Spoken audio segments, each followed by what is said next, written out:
Something's not working. Or it is working? Do you know if we're live? Oh yeah, it looks like we're live. Yes.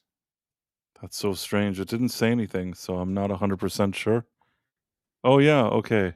I'm seeing us on YouTube. So we're live. Only the Oh, best okay. technology. Um, you said something about CC karaoke? Oh.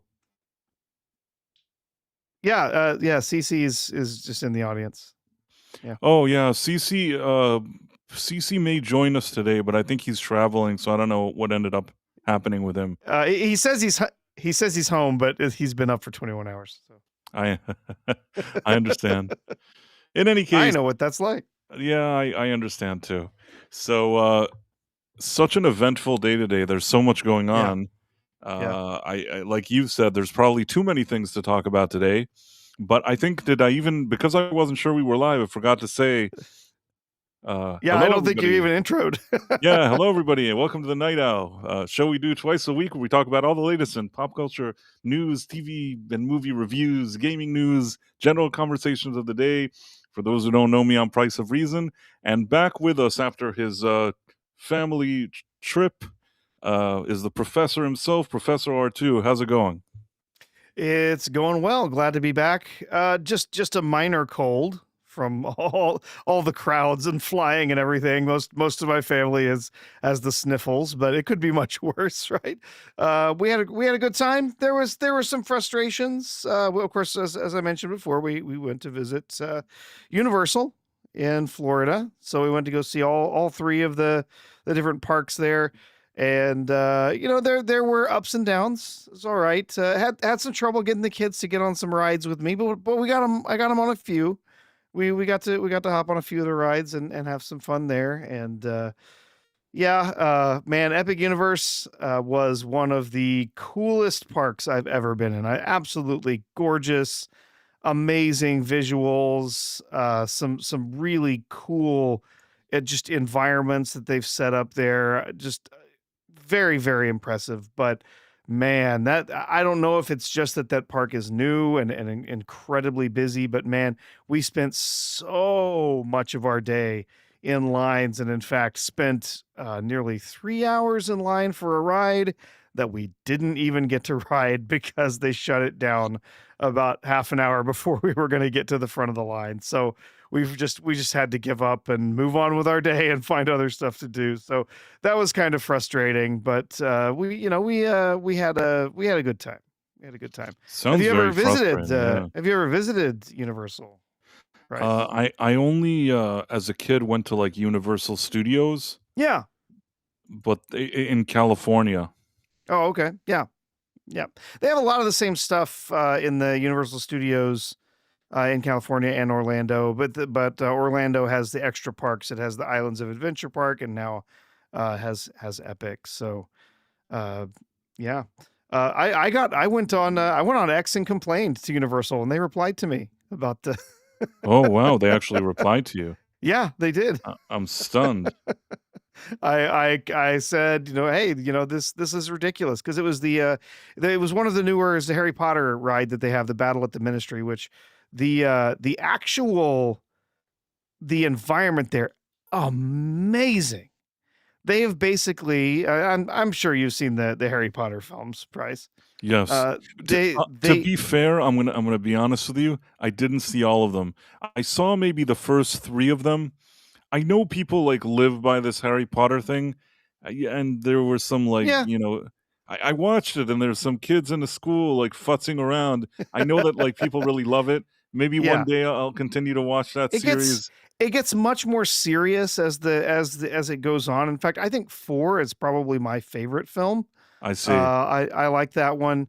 But then the last film is really good because unlike a lot of other properties, especially some that we've seen lately, they really, J.K. Rowling really stuck the landing on the story.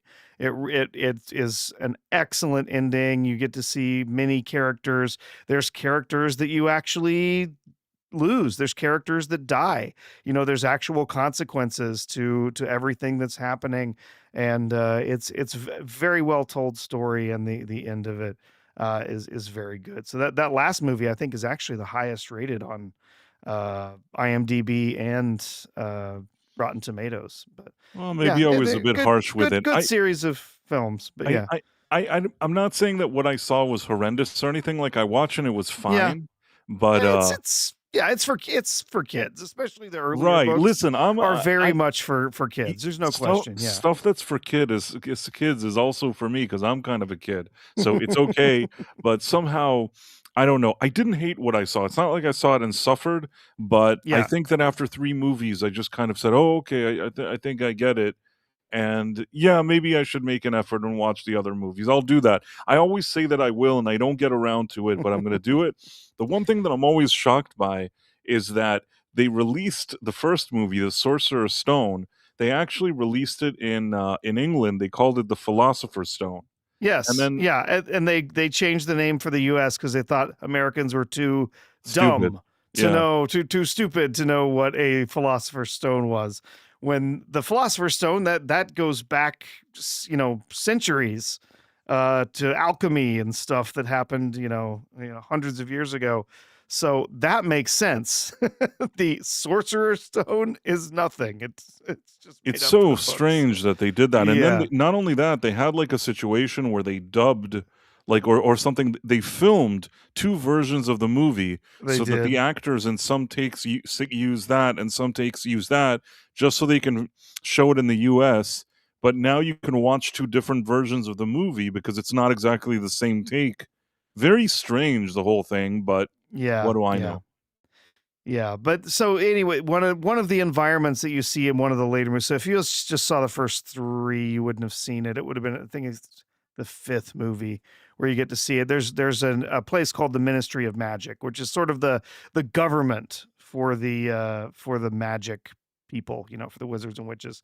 And it's a really striking environment. You get these black tiles on the walls with white grout around them, and it's this really interesting architecture as well, and big statues and all stuff. They basically recreated that exactly as an environment for the queue in the ride. It's really seriously impressive. And we were in there. We got to see all of that, but we didn't get to see any of the inner part of the ride. We didn't actually get to go on the ride, but the outer environment there was really cool. It's just unfortunate, like, yeah, it's like I said, I bitched about it on X. Sorry, Sean. Saying, like, come on, like, this is so broken. We went online and actually we just watched it online, and then I was curious. I went to go look because there's tons of parks bloggers, right, that go out and talk about these things. And I was watching one parks blogger, and they were basically saying that the reason this ride is so messed up is that it was originally designed for like 16 or 17 different vehicles to go through. And because they've had problems with sensors, and they've had mechanical problems and stuff. So instead of being able to run 14 or 15 cars at a time, they're only able to run 4 or 5. I see. So it's made the queues insanely long, and then they still have trouble with the ones that they have up and running. So yeah, it was a miserable experience just standing around telling the kids, "All right, just a little bit longer, kids. We're gonna get on this ride." And then at the end, just having to just bail and burning almost half our day on just standing in line for one ride. But we did get to ride the Donkey Kong roller coaster, which was fantastic, great fun, really clever. Really clever coaster where the actual rails that you're riding on are well underneath you. You're kind of on a platform above it, and so then they have the what's supposed to look like the track that you're riding on is underneath you, but you're actually not riding on that. There's a track underneath it that you're riding on. So that track will be broken sometimes, or it will have it'll look like you have jumps and stuff. It looks like it's right out of the video game. It was really clever, very fun coaster. But we had overall we had a good time. Just some really irritating, frustrating stuff there. My daughter was absolutely smitten with all of the Harry Potter stuff in the parks, though, and going around. The second day, she wore her robes, and we went through Hogwarts, and we rode the train and all of that stuff. So she had an absolutely magical time there. So that was really fantastic. So. But yeah, overall, pretty cool. We got to eat at the Hard Rock that's there in Orlando one day, Oh, and how was it? it is the largest Hard Rock in the world. They have tons of memorabilia there for those that are into music. Of course, I was walking around looking at stuff, going, "Oh, look at that!" And my son was like, "Who? Who's Roy Orbison? I don't know who that is." Just tons of musical stuff everywhere, and there were a handful of them that he knew something about, but then most of them were just stuff. And then we found I was curious because our waiter had said, "Oh, we have a bunch of John Lennon stuff upstairs." And I kept looking around like, "Where's the John Lennon stuff?" So I happened to bump into a bartender who was moving some stuff on the second floor, and I said, "There's John Lennon." And he goes, "Oh, over there." He said, if there's a door that's open, you can go in. Like if the door's open, you can go in any part of the place. So there's exhibits all over. So we found out there's a whole section in the back that's all just Beatles, and one room specifically that's the linen room, where they rented out for parties and stuff. And you go in, and there was tons of John Lennon memorabilia. Of course, lots of Yoko Ono memorabilia as well, so that wasn't the best. But it was pretty cool getting to see all of this stuff, like handwritten letters and typed letters, and getting to see instruments and stuff like that. They even had some furniture from John Lennon's apartment in one of the rooms. That's Couldn't cool. sit on it. Couldn't sit on it though. Did they have that white piano of his, or that's like probably at some other place? I don't think they had the white piano. They had a white suit. They had one piano, but I don't think it was a I white once piano. remember I'd that have to go Lady back and Gaga was like, "Oh, maybe they still have that at his home, like at the Dakota or wherever I guess like Yoko lives." And she's like, could "I be, went yeah. and I played his piano," and I'm like, "Yeah, why Well, they why did did you no, get they to play it?" no, they did have a white piano. Yeah. They did. They had a white, yeah. I could even it's signed by a bunch of people. The thing is that I mean, I have to respect the fact that, he wanted to be with Yoko Ono, but Yeah. there are some questions that I sometimes have that are gonna be very inappropriate if I ask them, uh, which I probably shouldn't, but I will anyways. We don't know that if he had lived a very long life, we don't know that he would have never parted from Yoko Ono, right? Yeah, we have no, there's I no mean, it's telling. kind of like a Schrodinger's cat situation. Like we don't know that he would stay with her. We don't know that he wouldn't stay with her. But I don't even know if it was a Schrodinger's cat. Felt like the right thing to say, but maybe it wasn't. In any case, we just don't know. We have no way of knowing that if he would have stayed with her or not. Indeed, yeah. He could have parted ways with her, for all we know. I mean, he was married once, and then he parted ways with his first wife, and then he had this other wife, and you Yeah. never know. That's all I'm saying. Maybe I'm wrong. Maybe it's completely wrong what I'm saying, or maybe not. That's one question. The other thing is that I think that she brought some of the weird politics that he was, like, shoveling around. I think that she really, like, pushed that, you know what I mean? Now, he Oh was a yeah. grown man, I can't put this all on her, but I do feel like a lot of this stuff that he did, uh, I don't know, I really feel like she's the one that lobbied for him to do some of this stuff. People really focus on the Beatles stuff and breaking up or not. I don't think that she's the biggest factor there. I think there were a lot of other factors for their breakup aside from her. But I think that when it comes to like bringing him to the US and making him more involved in politics and all this stuff. I think this was a lot of stuff that she was peddling personally.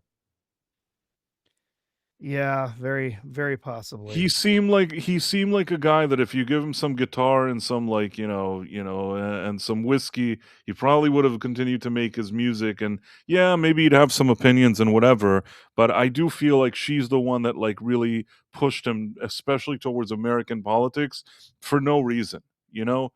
Uh I look at it today, there was a situation that he was here in the US, and the second he arrived, he was trying to like get involved and like against the politics of the place and all this stuff. It's like, dude, like he wasn't even a citizen here, and I think that at the time, either Nixon or something like that was trying to get rid of him. They said like, oh, like we don't have to approve his visa. We don't have to approve his like citizenship. We don't have to approve anything. He can go.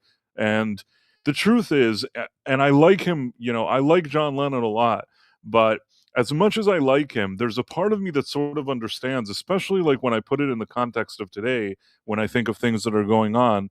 Maybe it wasn't as blunt then, but a guy coming to this country and just like immediately criticizing it and trying to meddle in the politics probably wasn't a good play for him.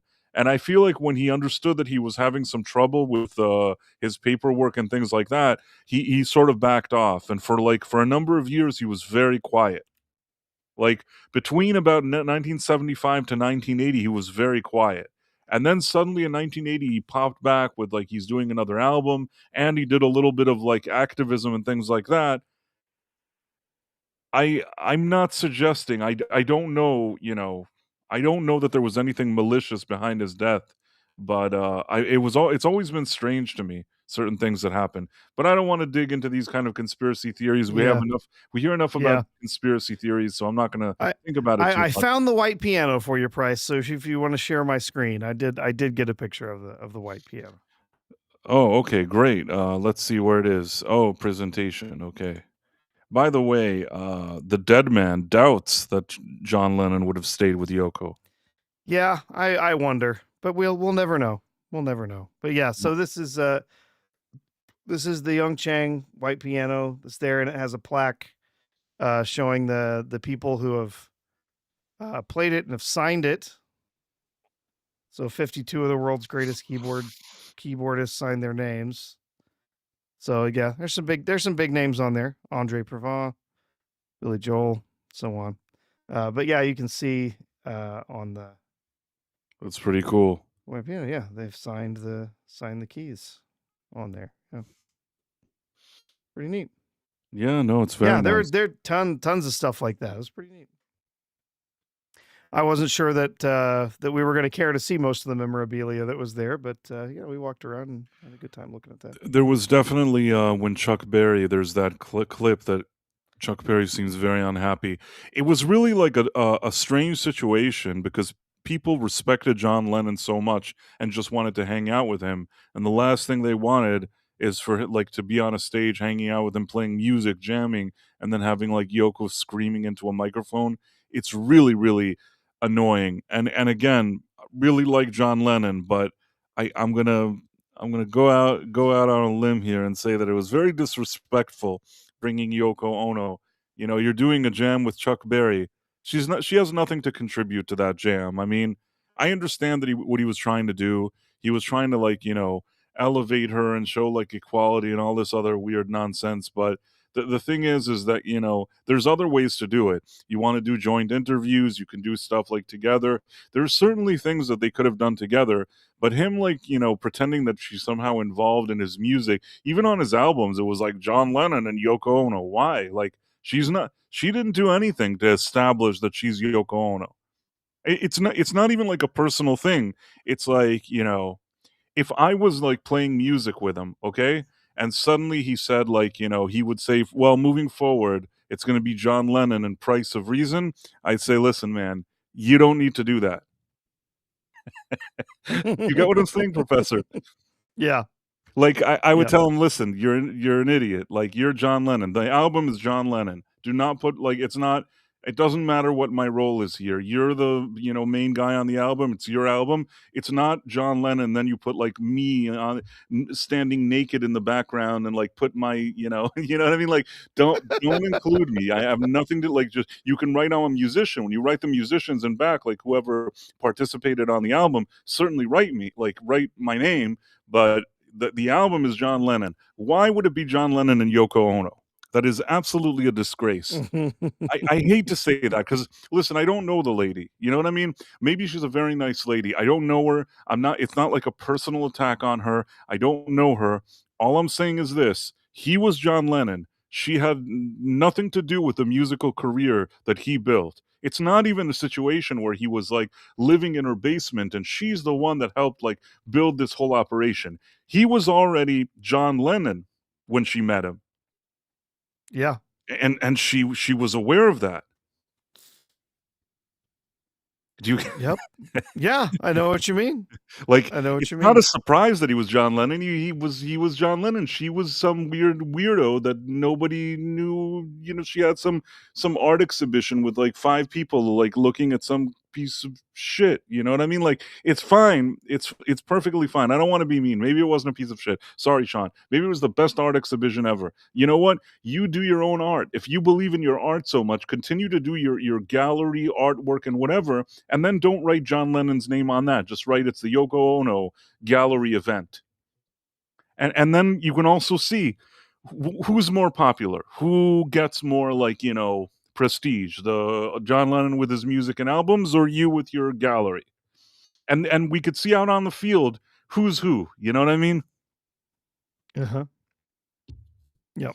Anyhow. Well, here I'll share one more photo with you from from the memorabilia that they had. I thought Okay, we'd let's do get a this. kick out of this one. It's a Braille edition of Playboy, signed by Ray Charles. What? A Braille edition of I don't Playboy. understand how they would have like a Braille edition of that is so weird. Yeah. We have Okay. a message from the dead man, a Yeah. super chat, and he's actually he's talking to you in the super chat. Oh yes. Did you disappear? No, I'm here. I don't know if it's my internet or Hello? yours. Hopefully everybody can hear me. Okay, now I see you again.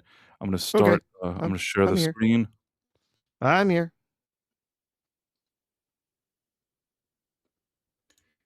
You missed last time when we looked at Superbook and the Flying House.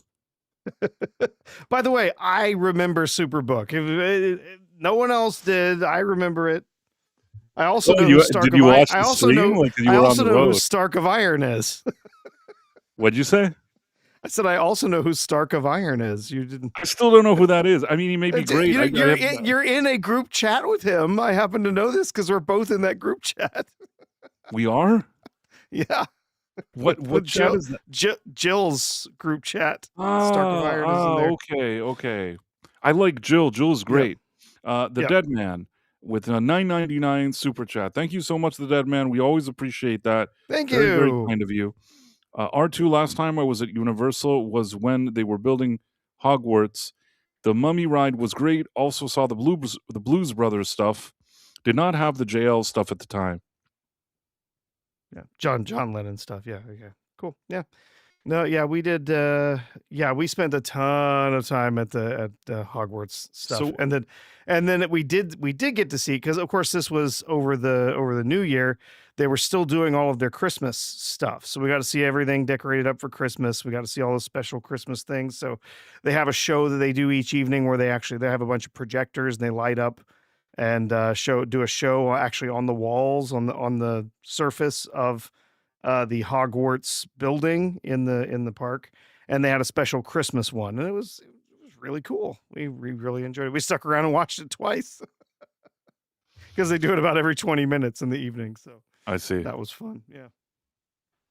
Well, yeah, I think that when I went to see Universal Studios, it was so many years ago that it didn't have any of the cool stuff that you guys are talking about at all. Because my wife had been there before, but it was decades ago. And so she was like, I think the only thing that they still have here is the ET ride.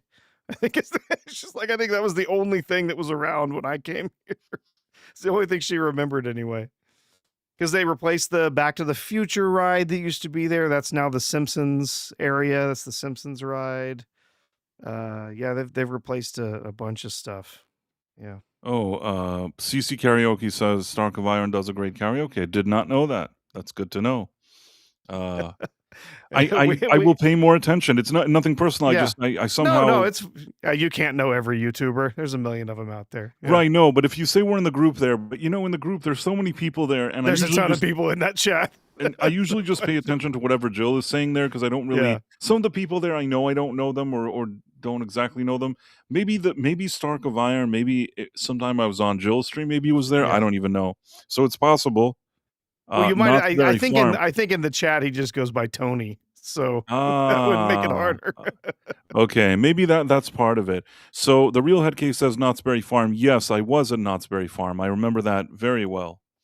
And I was in Knott's Berry Farm because lived in California. And when I was once, I think in Virginia or something like that, I was in Busch Gardens. That's a thing that does Busch exist. Gardens. Yeah.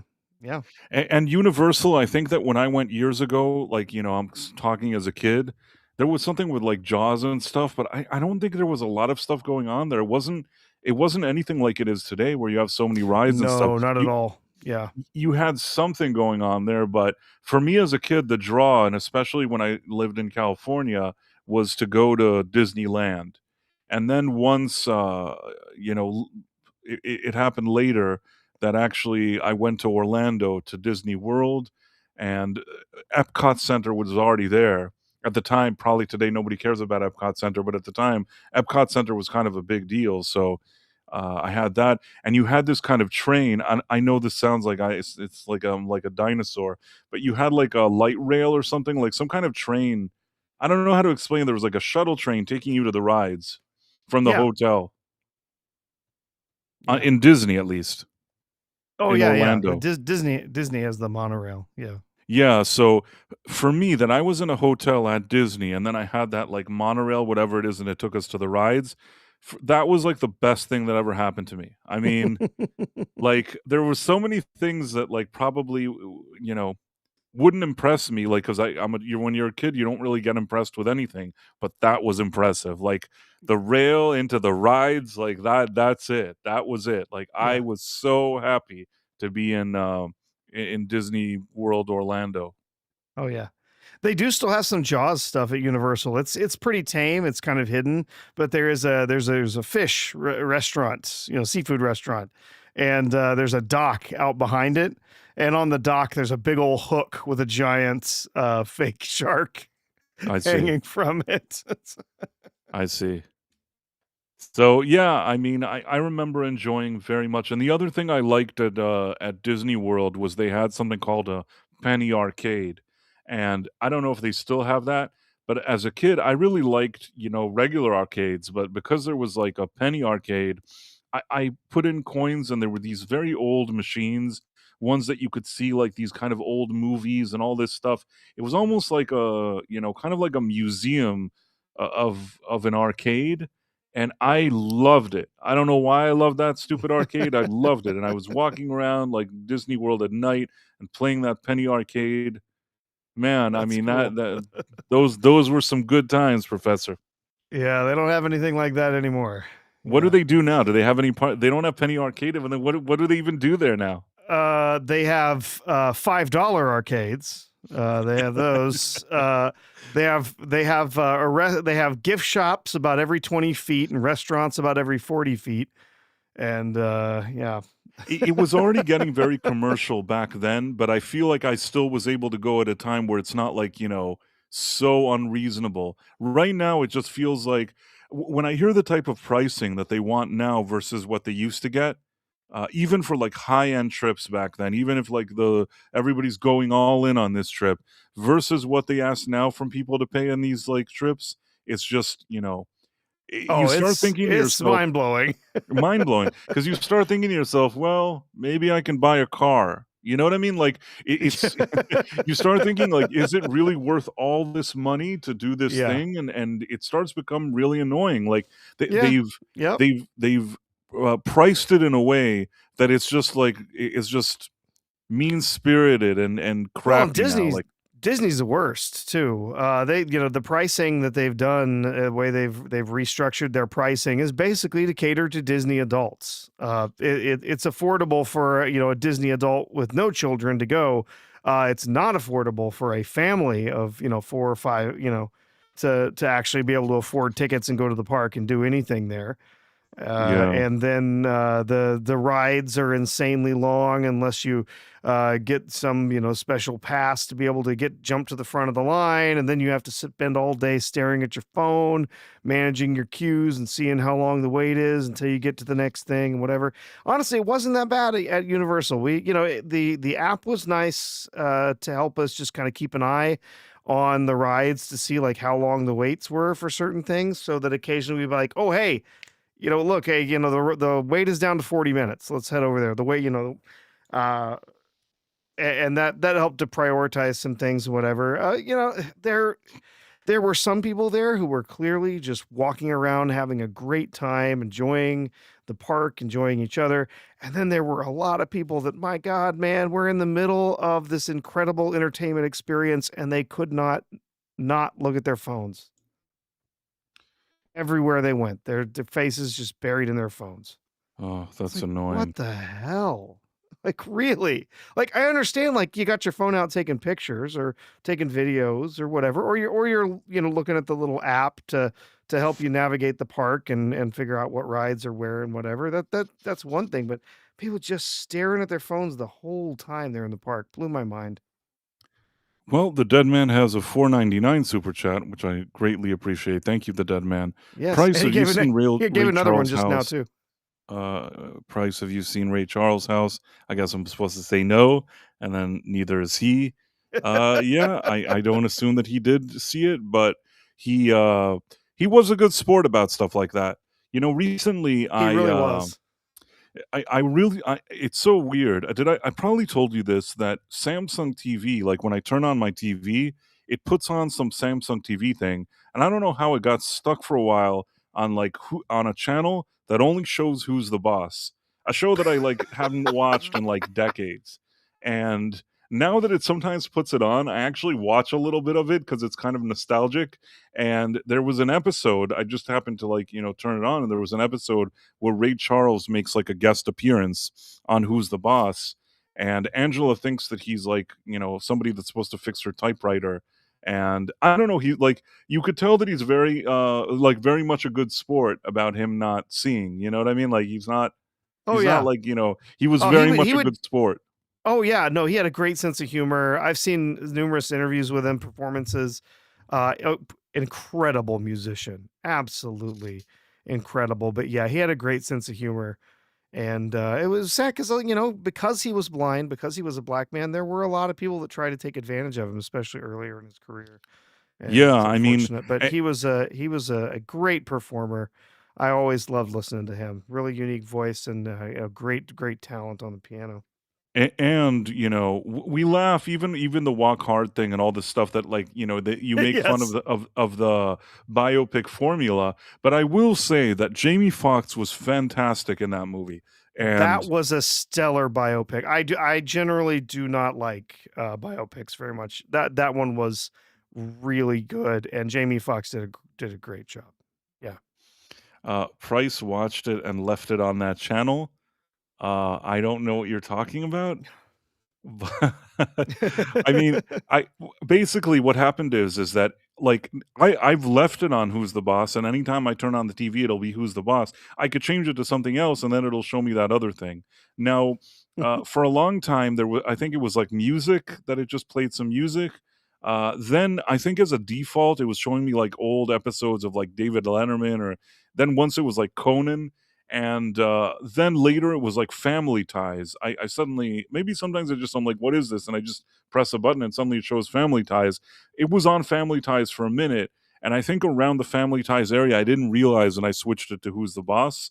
And then again, I Generally I turn it on. I don't really watch Samsung TV, but yeah, sometimes if I turn it on and there's like a little bit of the show, like I'll watch a little bit. It is kind of nostalgic. Makes me appreciate Tony Danza a bit more. You kind of think of those shows and you think, oh, it's some stupid like sitcom from the 80s. You know what? They put in a lot more work into those shows than a lot of stuff we have today.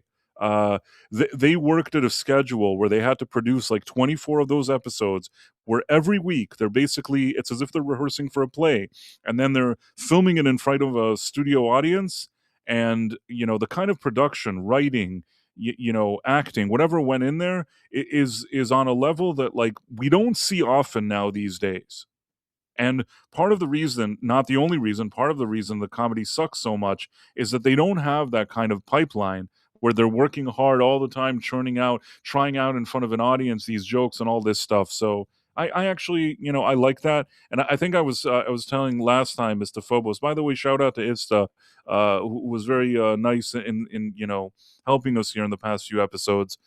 So what happened was that in these old episodes, you see a young Alyssa Milano. She seems so nice. Like she seems like such a nice young lady. And man, you compare that to what she's like today. It's like almost like a different person. Yeah. Ugh. Oh, thanks, we got Erwin. we got a raid from Erwin, and we have another super chat from the dead man. Well, first of all, thank you very much. Erwin is great. He has his own channel, Nerd Wars, and he does his own stuff. And thank you very much, Erwin. I really appreciate that. It's very, very kind of you. Let's see another super chat. Okay.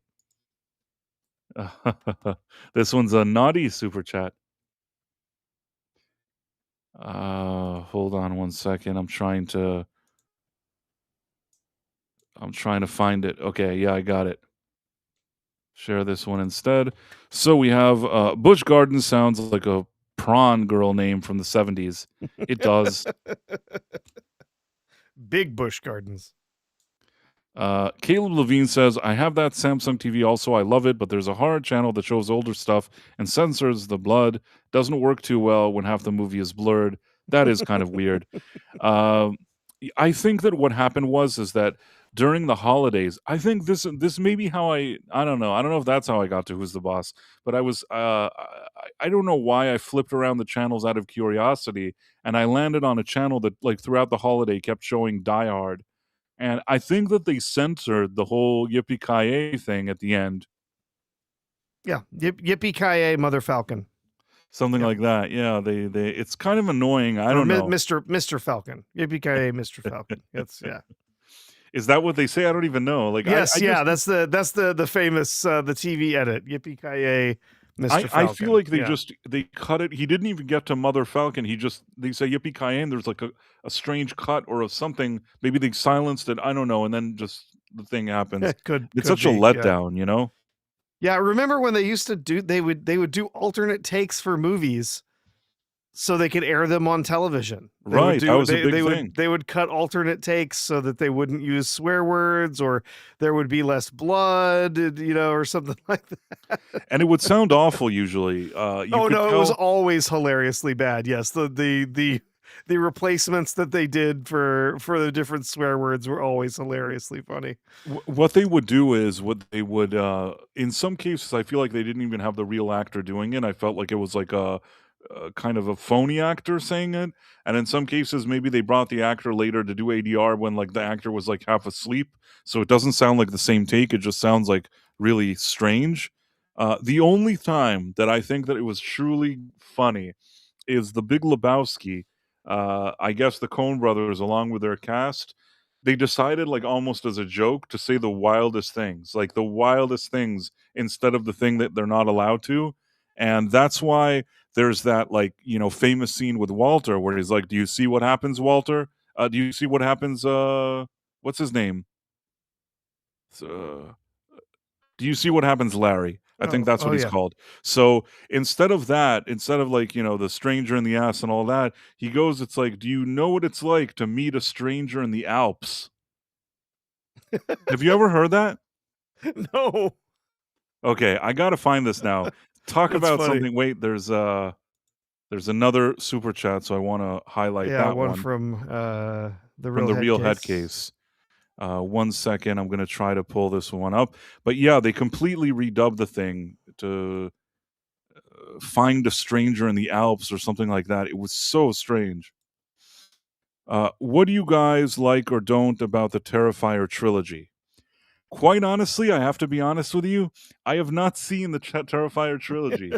I don't know why. I actually wanna see it, and I haven't gotten a chance to see it, but you know what, The Real Head Case, I'm gonna make an effort, and I'm gonna try to watch at least one of those movies, and, next time we stream, I'll try to bring some information because 'cause I've been meaning to check it out, I just haven't had a chance to. But I have been interested in doing that, and, let me find the Yeah, thing with the stranger in the Alps. That thing is sure, wild. yeah.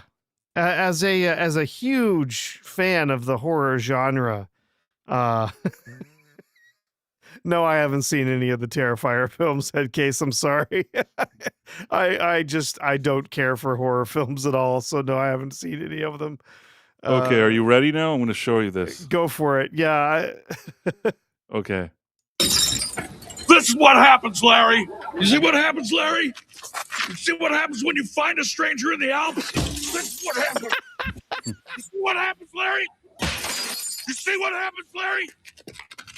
This is what happens when you feed them scrambled eggs. This is what happens. What happens when you fool a stranger? What the hell are you doing, man? Oh, Stop hey, it! hey, man. I just bought that guy last week. Whoa, whoa, whoa, whoa, whoa. Hey, I'm gonna I'm kill sorry, you. man. I just bought that guy last week. Come on, man. I'll kill you, Carmen. No, hey, that's not his head. No, no, man. No. Oh, no, man. No. Like that. No. I'll kill you, ugly Carmen. I'll kill you, ugly So that was That's what happens when the you fight a stranger in the Alps. it's Yeah, so there's- strange. It's so strange Yeah, I that they actually would found do that. I found a site with some great kind of a super cut of some of those. Yeah, here's the yes. Oh, if I can get the tab. There we go. Here you go. Oh, this is gonna depress me. Be depressing.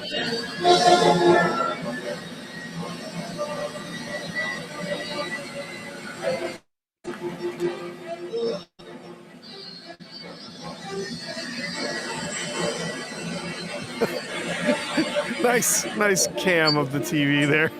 So you can see him turning up the volume. Yippee-ki-yay, Mr. Falcon. It's so weird. What does that even mean? But I guess it's the same not thing like even this.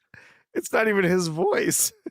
No, it sounds like that's what I'm saying. That I think that sometimes they just had some Yeah. other weirdo doing the voice. I think that these guys probably couldn't be bothered. We gotta clear the snakes out of the cockpit. Yeah, clear the snakes out of the cockpit, yeah. Enough is enough! I have had it with these monkey fighting snakes on this Monday to Friday plane! Everybody strap in!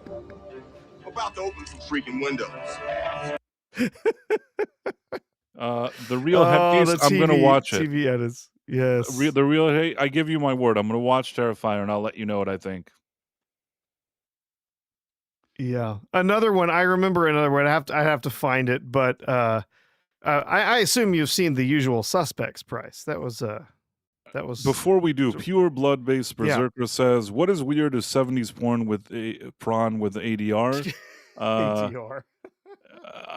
Yeah, no, I think I know what he means. Sometimes in those older movies, like they'd make the sounds of them, doing whatever, but it sounds like they would be recording it later.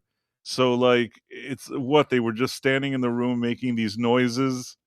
You know what I mean? There's something about it that seems I haven't it's not like I sit around and watch those all day. I want to make that clear, but I know what he means because I've seen many years ago. Like I know what he's talking about, and some of those old things have weird ADR. That is true.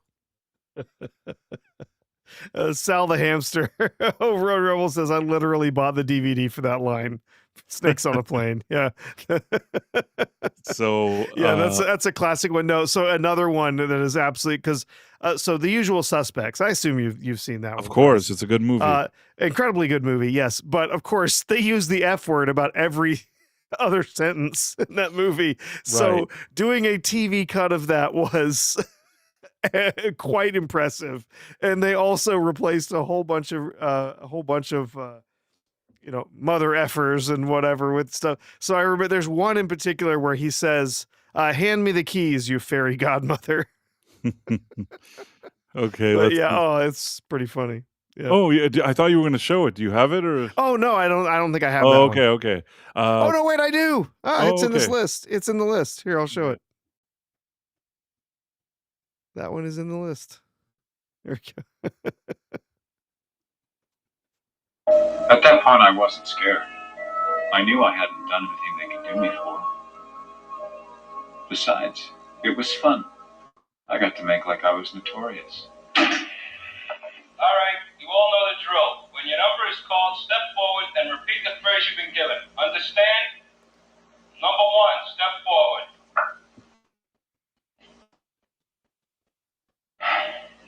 Hand me the keys, you fairy godmother. Number 2, step forward. Get the freaking keys, you fairy godmother, brother, Knock it off, get back. Number 3, step forward. How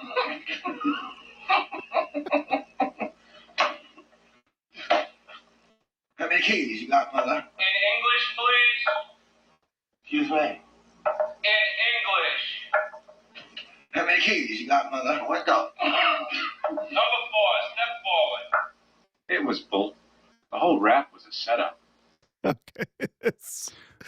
Oh yeah. But by the way, you know what I read about that scene? Yeah.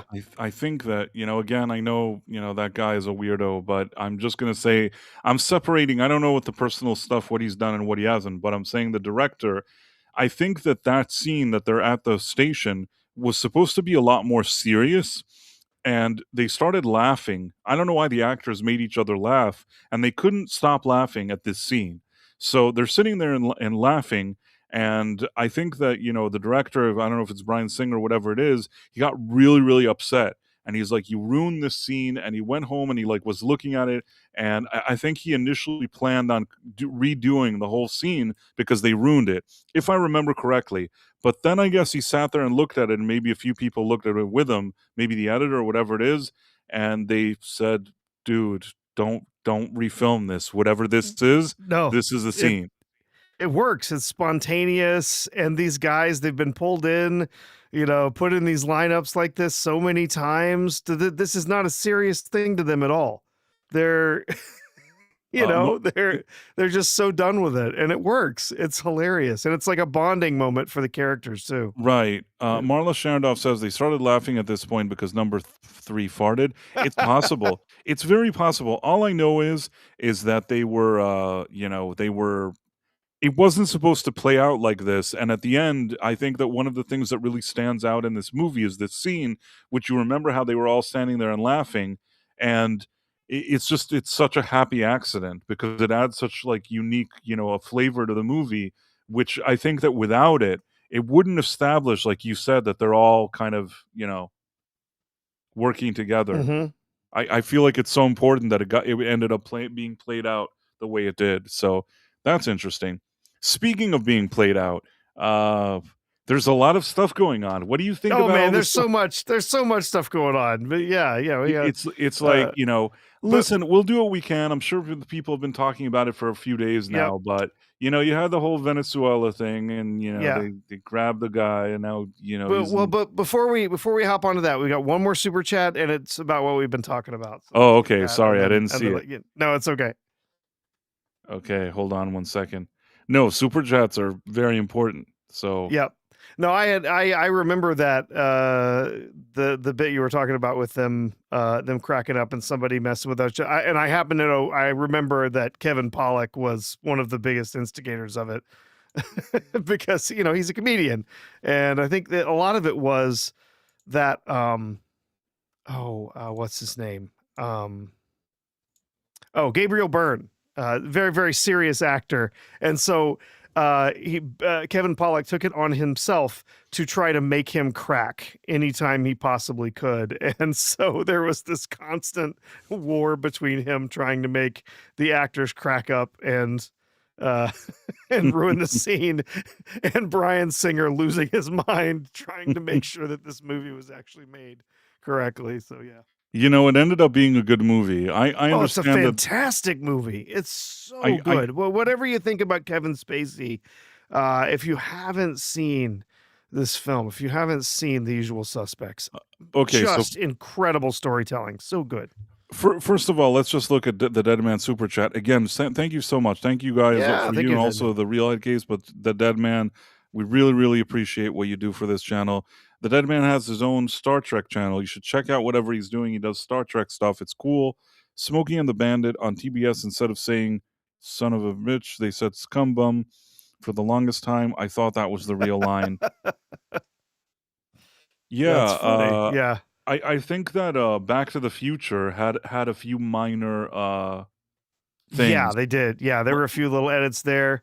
Yeah, because yeah, and when this thing hits 88 miles per hour, you're gonna see some serious shit. So instead of that, they go, you're gonna see some serious stuff. stuff. Yeah. So yeah, they have a few things there, but it's not Yeah. as blunt as some of the other things, I guess.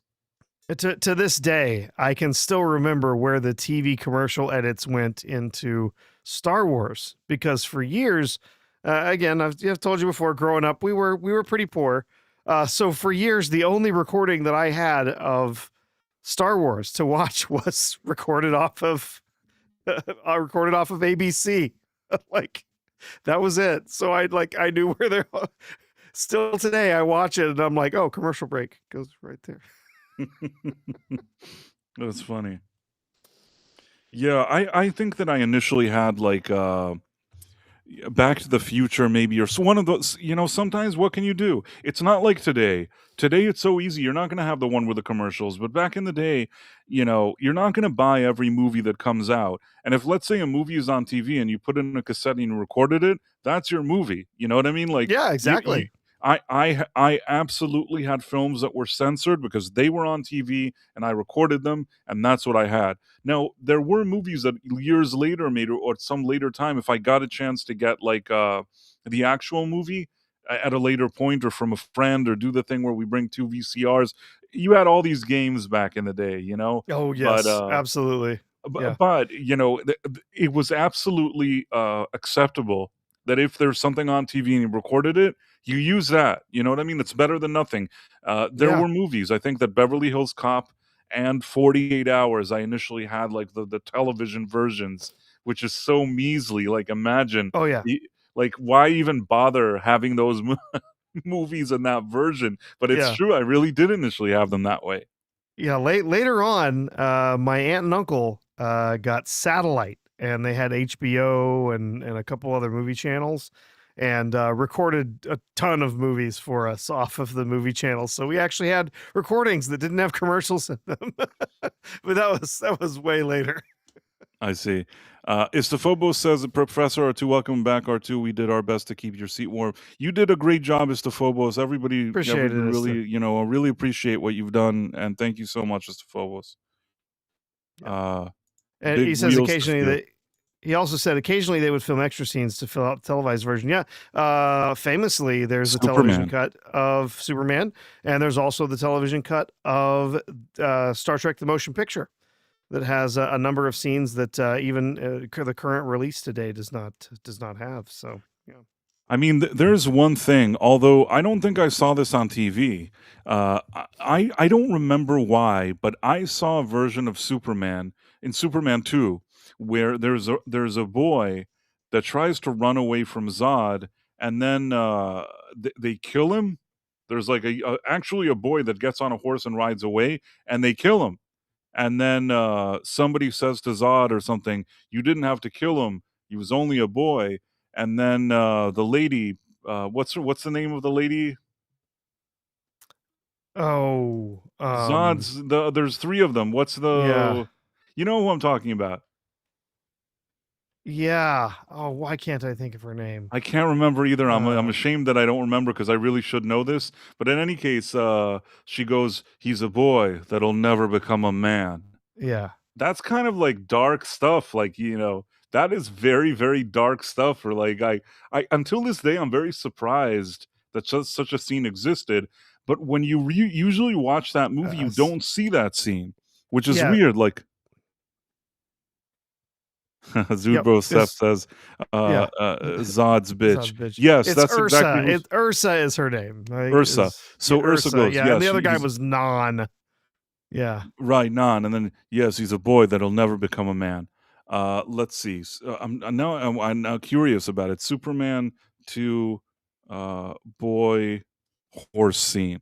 Okay, are you ready, Professor? Mm-hmm. Yeah.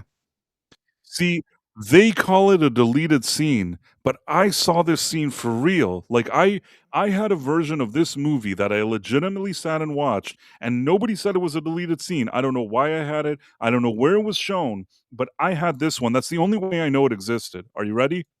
Yeah. Okay, I'm showing it to you now. Everybody embrace yourself. Embrace yourself. Brace yourself, Embrace. I meant. Embrace is something else. Don't embrace yourself. That sounds kind of like the 70s ADR. You okay, Jody? Can you see this? Yep. Can you hear it? Yep. Come on, Missy. We gotta get some help. No one may leave without my permission.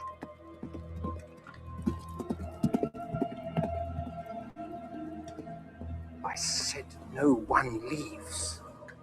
Now, come on now. We ain't going nowhere.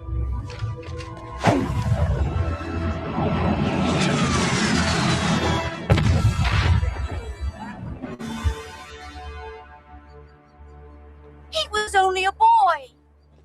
He will never become a man. That's kind of strange, right? Okay. Yeah.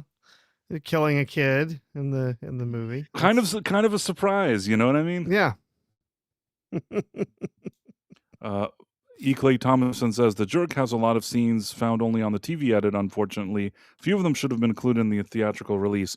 That's interesting. I don't even know Yeah. I don't think I've ever seen the TV one. I've only seen the non-TV one of that one. Yeah, I'm positive I've seen the TV one, but I don't know which scenes would be there or which haven't. Because I know, yeah, the first time I saw the Jerk was on television. The real headcase says I've been embracing myself. No, don't embrace yourself. I like messing with Price. Why? What did you do now? Is there something I missed? Something that he did? Some weird super chat? Is there something going on that I missed here? I don't see anything else right now. I'm sure he'll come back and mess with Okay. Okay. Okay. No, So, he doesn't need to do more than he's done. No. I'm just saying that I'm wondering what he meant by the comment, but yeah. Let's see. Okay, She what's is next? well, she is scary. That was a scary Ursula yes. was scary. Marla Sharondoff is glad they left that out. It is rather disturbing. It's kind of heavy stuff to be inserting into a Superman movie. Not gonna lie to you, but why did I have the version that had that in there? Do you have any explanation why I would have a version that has that scene in it? I would not have known that the scene existed had I not watched that version as a kid. The question is why. I don't think the TV edit would want that scene in there. Yeah, I don't know. There's no explanation. I had like a video cassette or something, and it had that scene. I feel like back in the day, a lot of strange stuff happened. It's just like I'm trying to think other cases. I told you that Austin Powers. I actually had like I had a version initially, the one that was released in the U.S., and I had a friend of mine who had a version. I guess he got from another country, and I don't really know why. It's such a long story. I myself, I think, was out of the country. It doesn't matter. I watched like the other whatever he had.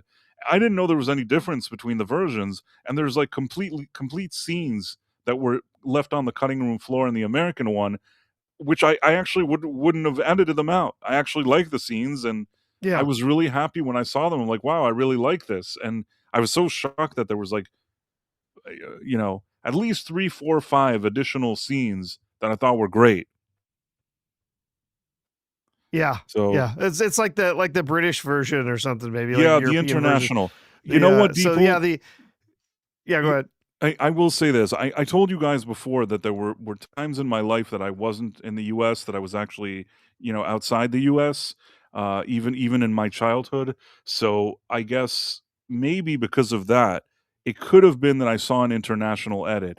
Still strange that they think, oh, okay, well, international kids will love seeing this. It's like I actually think yeah. they should have left that on the cutting Yeah. room floor, like in any version. It was kind of disturbing, and why do I remember it? Because I remember as a kid, I'm like, wow, like even as a kid, I couldn't believe that they killed that kid. At the same time, the one thing I'll say is it made Zod feel dangerous. Like when Yeah. Zod kills that kid, imagine that's the version I'm yeah. watching. Like I take Zod very seriously after this scene. Like if I'm a kid and I'm seeing this, 100%, like I'm now very concerned about Zod. Sure. Yeah. I was going to say that's also kind of, there's also the Hold on, skip. infamous international cut of Demolition Man, outside the U.S. In the Pizza U.S., Hut you'll and remember. Taco Bell, yes. Yes. Yeah. It's outside the U.S. It's all restaurants are now Pizza Hut. Right. Instead of in the U.S. where we had the cut that said all The restaurants worst, are now like Taco ADR Bell. ever, by the way. Like Oh, the it's a terrible. worst, No, it's terribly done. Yeah, It's the worst. Yeah, the yeah. worst I have ADR.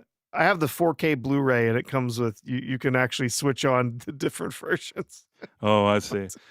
Yeah, I mean, it was done so poorly, the ADR for that. They weren't even trying, but it is what it is. I understand, they had to do what they had to do, and it comes off awkward. That's another situation that I saw it, I think, in the US, but I was abroad, and then somebody had the other version, and then I think that maybe the person that I was talking to said something to me along the lines of, it's so funny that in the future they like eating Pizza Hut.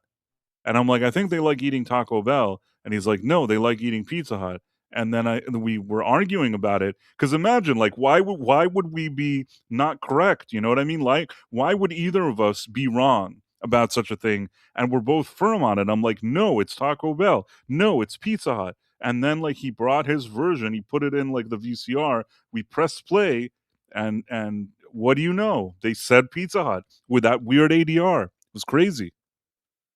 Mm-hmm. When Price was abroad and now he's a man. No, I was living abroad. None of that comes out well, but I was living outside the US at some point, but then I wasn't. Most of my life I've actually lived in the US, but there were times, back in the day, especially like growing up, that I was in different parts of the US, and there were times that I was actually not even in the US at all. So that's actually why I sound weird. That's why people are always like, "Whoa, where do you sound? Where do you come from?" I remember I was on a stream, and they're very nice. I really like them. The Dual Shock guys, Katie and Andy, and they're like, "Does everybody in Jersey sound like you?" And I'm like, "No, nobody sounds like me." So that was funny, because they're like, "We're trying to figure out what your accent is." I'm like, "It's not gonna work. Like, you'll never." It's like an answer. There's no answer to it. You know what I mean? At least in my case, I don't think there's an answer to it, because I had, as a kid, I had an American accent, so I don't know how to explain this. Doesn't matter. Sure. Yeah, that's fine. So you woke up on Saturday morning, Price, and what did you find? What did you learn? Well, it On looks Saturday like morning. that was the day with the Venezuela thing, and they're just Indeed, like, yes. they're just like, I oh, yeah, woke up and might have to die. went, "Oh, wait, what the hell? What happened?" Yeah, it was wild, man. Like, What's funny is I had a conversation with somebody, and I don't know if we might have mentioned it a little bit here, but we were talking about like, all the aircraft carriers and everything moving into the area, and they're like, "Oh, he's going to start a war with Venezuela," and I said, "He's not going to start a war with Venezuela. That's stupid. First of all, Venezuela would lose like overnight. That'd be stupid." No, he's putting resources in the area because he's going to make tactical strikes. He's going to move in. He's going to do stuff in the dark of night. He's going to take out their infrastructure, or he's going to go in and he's going to capture people or take people out, whatever. And yeah, that's what he ended up doing. they were surveilling the area heavily with drones for weeks. They were watching Maduro's movements to make sure they knew where he was and when he was going to be there, and swept in, snatched Maduro up, snatched the head of this narco terrorist organization there, and flew him out. And they had minimal injuries and one craft damaged, and every bit of hardware, every last person came home. So yeah, It's kind of wild. I mean, insane. listen, I also, since that moment, it's kind of one of those things. I don't really know. It's hard for me to say what's good and what's not good. Uh, I suppose a guy that's bad, doing that, it's not a bad thing if that guy is bad. The only thing that I kind of worry is that I don't know. This is a strange thing to say, but right now, there's people in charge doing this, but one day it'll be somebody else in charge, and the question is if there'll be somebody, whoever that is, won't use these strategies, and it won't be a person that's doing stuff that we don't like. Do you get what I'm trying to say? Yeah. If it doesn't create a precedent that one day can kind of bite people in the ass, so to speak. Yes. Well, I'm guessing at this point, right? Maduro is now in our custody. He is here in the U.S. He's being held, federally. It's so funny that they're calling on the governor of New York to let him go. And like, the governor of New York can't do anything. Like, even if he's being held in New York, he's being held by federal authorities, not. Did you see that thing? Did you see that thing? Mamdani was trying to make it seem like somebody is briefing him. And he's like, I called the president this morning to tell him my displeasure. I'm like, dude, you are the mayor. You have no say in this, dumbass. Shut the hell up. Right. And go Nobody away. gives a shit about what this guy says. I mean, I think he's doing terrible things in New York already from day one, and he's going to continue to do that. But when it comes to like this stuff, he doesn't have, any say in this. And he was trying to get out of it. Did you see? Let me see if that thing where somebody called him out. Let me see if I can find this thing. Yeah.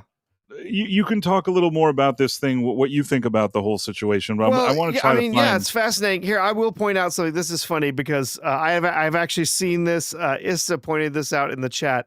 This was from there's an account called Pentagon Pizza Watch. Have you heard of this?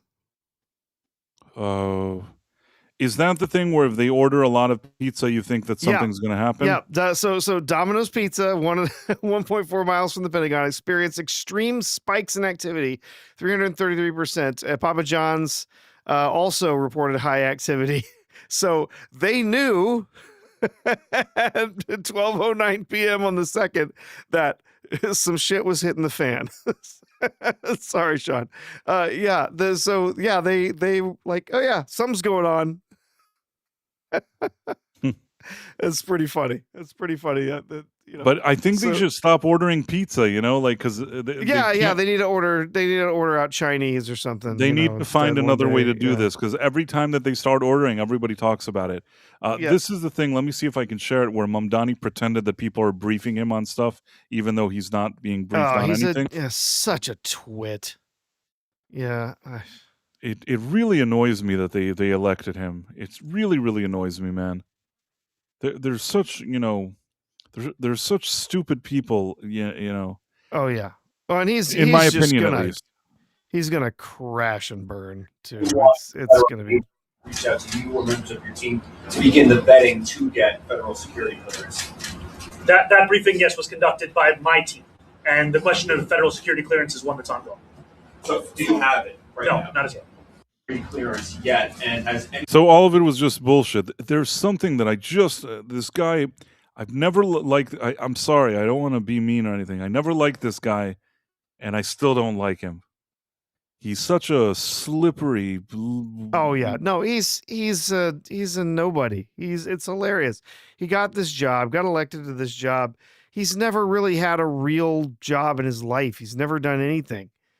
He's a trust fund baby, and he pretends like he's this great leader or this important whatever. No, like a man of the people. He's not a man of the people. He He was born to a very like established Silver parents. spoon in his mouth. Yeah, Yeah, everything. Yeah. right. I mean, the dead man says they didn't elect him. I think they did. I don't know. I mean, he's the mayor. I assume that somebody elected him. Although you never know, but who knows? But it seems Always a little iffy, but yeah. right. But the thing is that Since less than half the town even showed up to vote. Yeah. there are enough people that are stupid and will vote for him. And unfortunately, some of it also to show, oh, look, like we're not bad people. See, we'll vote for this guy. We'll show you. And it's like, yeah, Yeah. we'll show you that you're idiots. Like, this isn't the place where you make a point and do the virtue signaling. This is not a guy that should be running, New York City. I think that it's, I don't know. And he's remember he tried to tell us, he's not anti-Semitic, he's not doing all this, all this stuff. And then one of the first things that he does when he gets into office is that he deletes a whole bunch of tweets from their account that supported the Jewish community. He erases a whole bunch of executive orders that were specifically there to help protect the Jewish community from anti-Semitic acts. He erases a whole bunch of other executive orders that were there to protect houses of worship and all sorts of stuff. So yeah, he almost immediately shows, yes, I'm an anti-Semite. Thank you. The problem is, I don't know. I'm trying to find a way to explain this, but basically,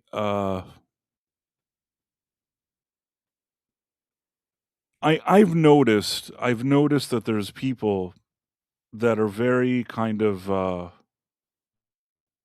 how do you explain it? Because Istophobos were saying that he thinks that the Jewish community probably regrets voting for him. I'm sure they do. I think that my humble opinion, I think that anybody that's in that community should have never voted for this guy. And to be fair, a lot of them did vote for Cuomo, but all he needed was some gullible idiots to vote for him. And unfortunately, within that community, even if, let's say, there was like 30% that were gullible and stupid and voted for him, well, they're now dealing with the consequences of that. I will say, Cuomo didn't have 0 votes. He did have votes. It's just that, like I said, people that are just gullible or virtue signals or wanted to think that they're good people voted for him. The other thing I see is that younger people, and this is really the disaster that's the younger generation. You see them like being interviewed and things like that. They are so stupid. They are so dumb. And they're like, oh yeah, well, socialism is good. There are such idiots. I saw something today where I think some lady was like interviewing people, young people on the street in New York, telling them like, how great Mamdani is and how they love socialism. It's so stupid. It's really, and we've been talking about all this kind of woke stuff and everything that happened for the past like 7-8 years.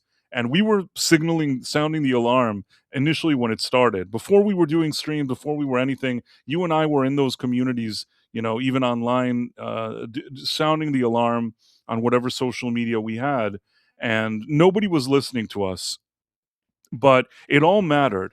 I knew that it mattered. I knew that raising like a whole young generation of people that are voters today under all that bullshit was going to do something bad. And here it is. It did it. Now they're idiots, and they think that voting for some communist socialist guy is good because they're stupid. Oh yeah, no. They want the socialists. They want him because they want the warm embrace of socialism, of collectivism. That's what they're looking for, right? Oh, it's insane. The truth is, he was elected almost exclusively by a large number of Americans, a lot of people who are naturalized citizens and so on, about big communities that all voted en masse to make sure he was elected. There's he's got a ridiculous number of these ideas, these things that he's promised. Oh, we're gonna take over, all of these things and all these apartments and make them rent controlled, and we're gonna do all this stuff to make it affordable to live in this town again by the city buying up all this property, and the city taking stuff and making it city property instead of private property. All these things he's not gonna be able to do 90% of the BS that he's promised. Of course not. It's all nonsense.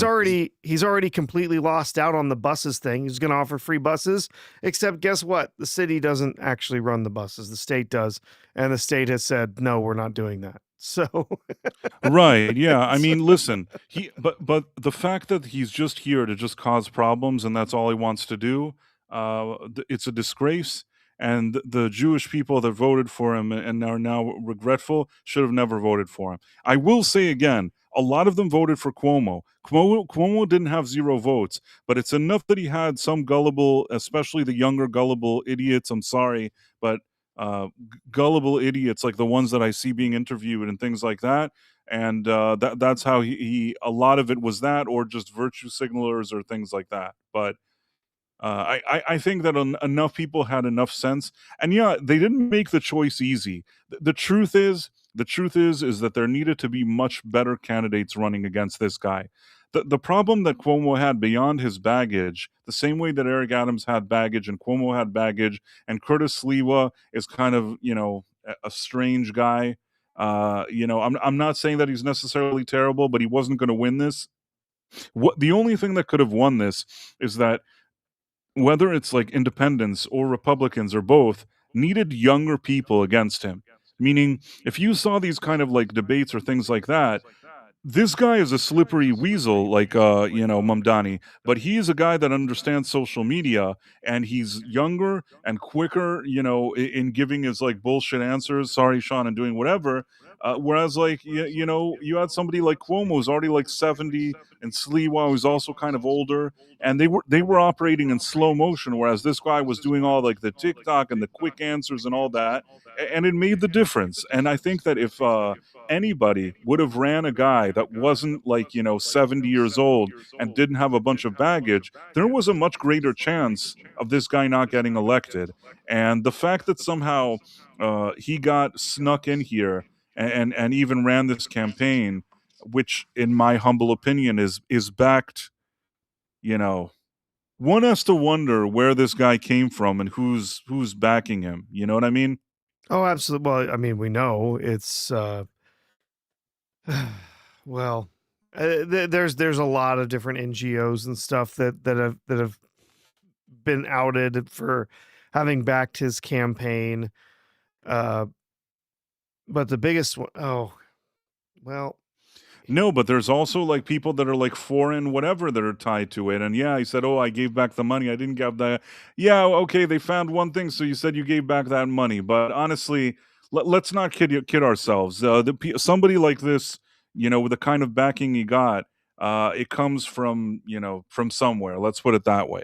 And it's funny how people are always so obsessed with like foreign influence here and foreign influence there, when I think that the most kind of dangerous foreign influence, everybody always kind of ignores that. They want to, cry about a million things, but this guy under everybody's noses, nobody seemed to say a word until it was really late in the game, Yeah. Just my 2 cents. And of course, yes, we had, there were a number of different PACs. There were a number of different groups. There was CARE, Council on American Islamic Relations, was a big backer. And of course, George and Alex Soros were huge backers as well. So, yeah. Manchurian candidate, really. I mean, they just found somebody who they thought would be, a young face. He's dumb as a box of rocks, kind of like Kamala Harris, just as dumb as they get. And but hey, we'll put them out there. We'll do everything we can to try and gloss them, glaze them for the press, and we with a friendly press will cover them and try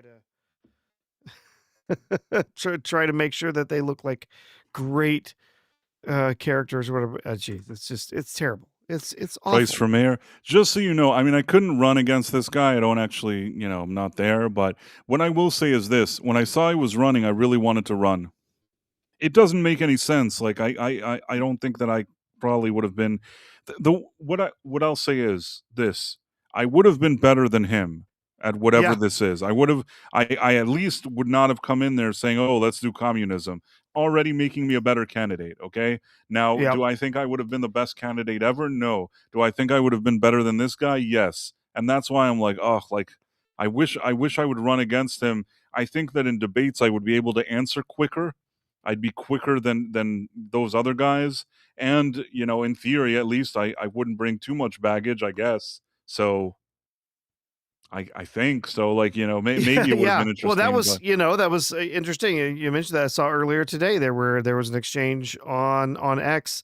Somebody was sharing that there's this Somalian guy who's running for Congress in Utah, and someone came out on X. It's Imber is someone I've seen a lot around X. Basically came out and said, "Well, this is gonna suck, but I'm going to run and beat this guy. I'm not going to let him win in this district. I will make this sacrifice to run against this guy. So I'll be filing this week to run for Congress." Like, wow. I mean, we need more of that, right? We need more people just stepping up and being yeah, like, no, I mean, we need that sometimes. Like, I'm not just going to let this this dirt bag or whoever, this scum, come out and take this congressional seat. Hell no. So yeah, we need some more based people stepping up and by the way, getting out there. initially when that whole thing happened with Venezuela, people were saying, "Oh, he's probably going to put Marco Rubio in charge of Venezuela," but then it looked like that's what he actually did, right? Sort of, yeah. I mean, he's not in charge of it. We do have, they did have the current sitting vice president who's now taken the seat there, who claims that America is not running our country, whatever. But here's the reality: we swooped in and got Maduro and killed, I believe they said, his entire security force that was protecting him before we swept out of there. And she has to know, the lady that's now in charge. We could just do that again if she's not going to cooperate.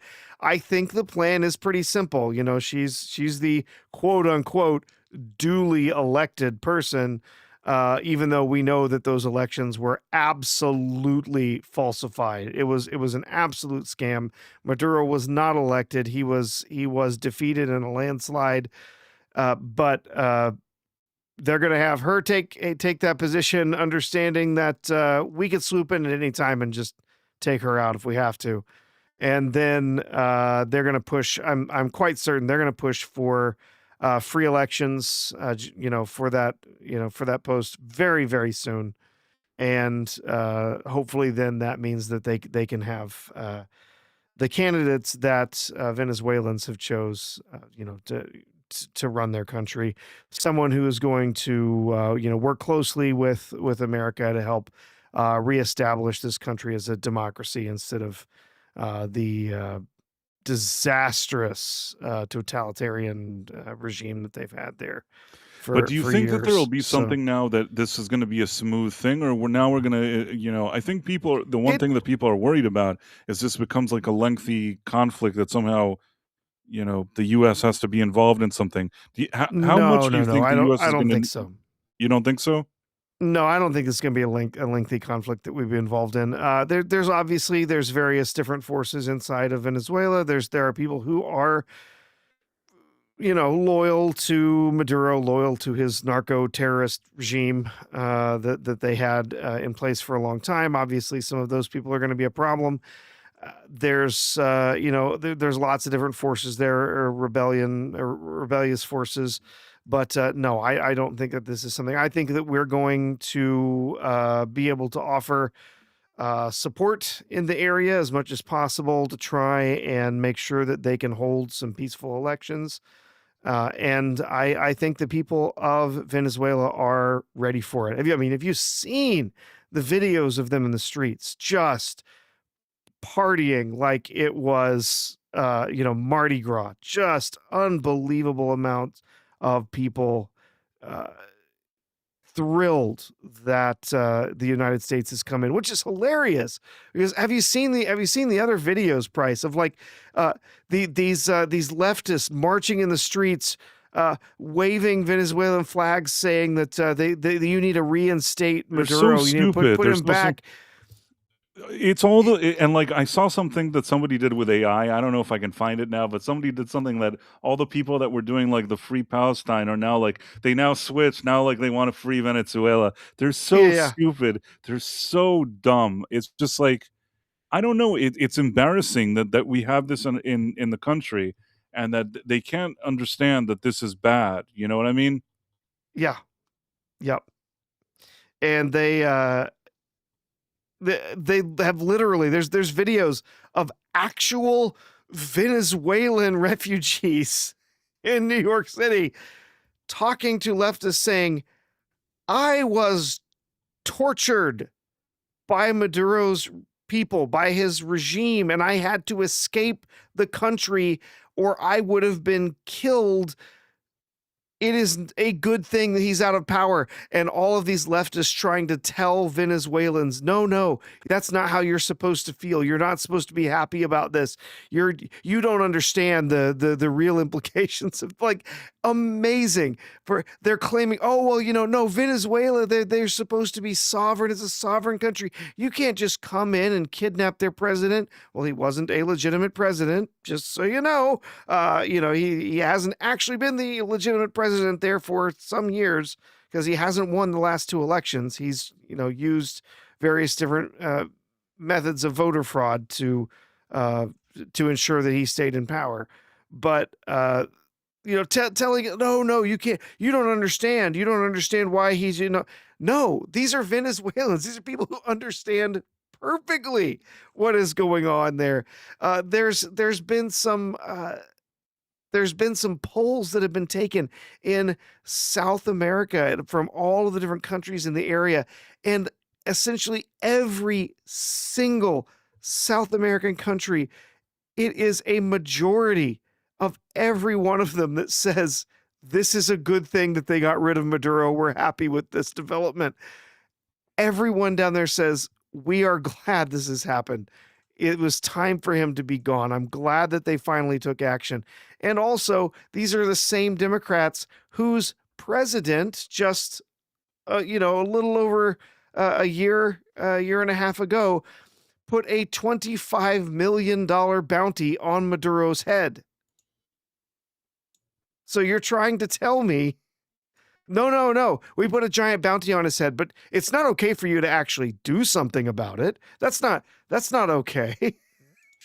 It's quite funny. It's a lot of hypocrisy. It's a lot of hypocrisy. We have a few super chats. So first of all, the let's dead man, get to it. thank you so much. Again, your generosity is greatly, greatly appreciated. I always say this: we don't do the PBS thing because I don't want to be PBS, but we do really appreciate when people give super chats. It's always good.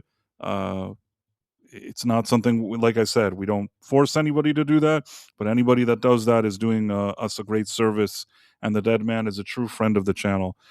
Let's say you had complete control over Star Wars or Star Trek. What would you do? Pitch your season 1.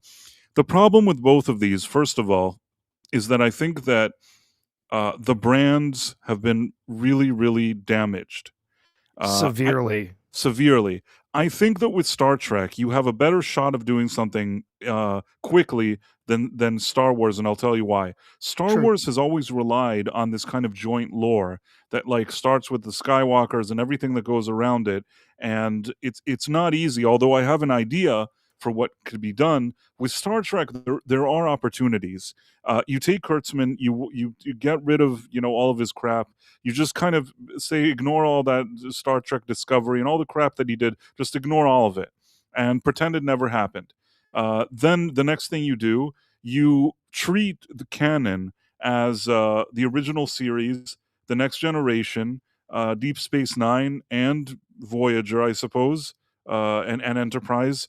And then you have a show that maybe takes place Yeah, 100 years after, I don't know what, Deep Space Nine or whatever you want to call it, 100 years later, and you just have a new crew doing something. Make it like normal. Make it that they act like they're on a real ship working professionals and not like a bunch of idiots like this Starfleet Academy or whatever they're releasing now.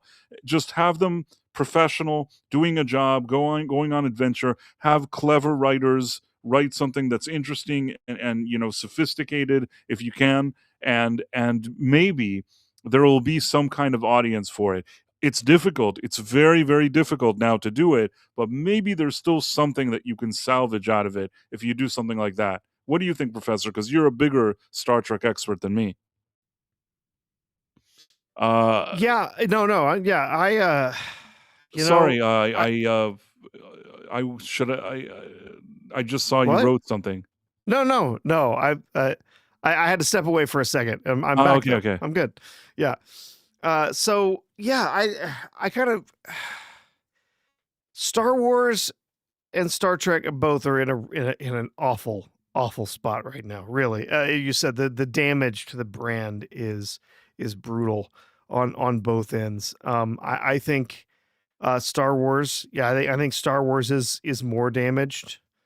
And the problem is that it's in Disney's hands, and I don't see them doing anything good with it for quite some time, or selling it off to someone else who could do anything with it. Now, if I were say I don't know, Kathleen Kennedy actually finally left, Doomcock was finally right.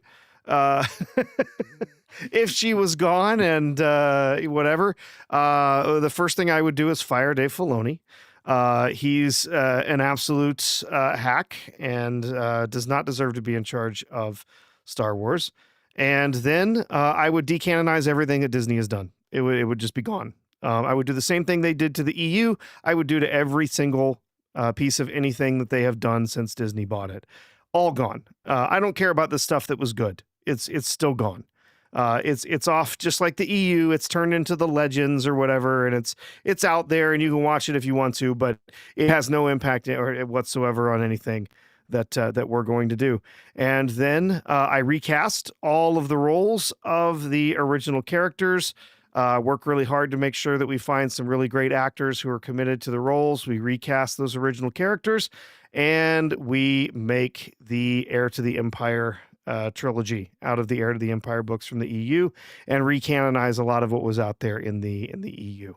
That is what I would do with Star Wars. And those three books are absolutely fantastic, and would be an incredible way to relaunch a story and start bringing new characters in. Because if you've read those books, they the Solos have children. The children didn't they already ruin go Thrawn on with their stupid shitty Ahsoka? Oh, but that garbage would be gone. I see. And Filoni's version of that would be Filoni's fat Thrawn, who Elon Thrawn or whatever it is. Who's so smart that all he can ever say is, "It's all going according to plan." Yeah, no, that terrible version of Thrawn, gone, all of it. And then you go back and you work with those three books, turning those into films. They're excellent. The characters all feel true to what was in the original trilogy, and it would be a way to start to move then into the New Jedi Order, and bringing in the Solo's children and starting to tell those stories. Not maybe, it wouldn't have to be exactly the same as some of the EU books. You can play with those and use those, but yeah, that's where we would go. The other option, that's probably the best option, although, it really feels like they should have done this sooner.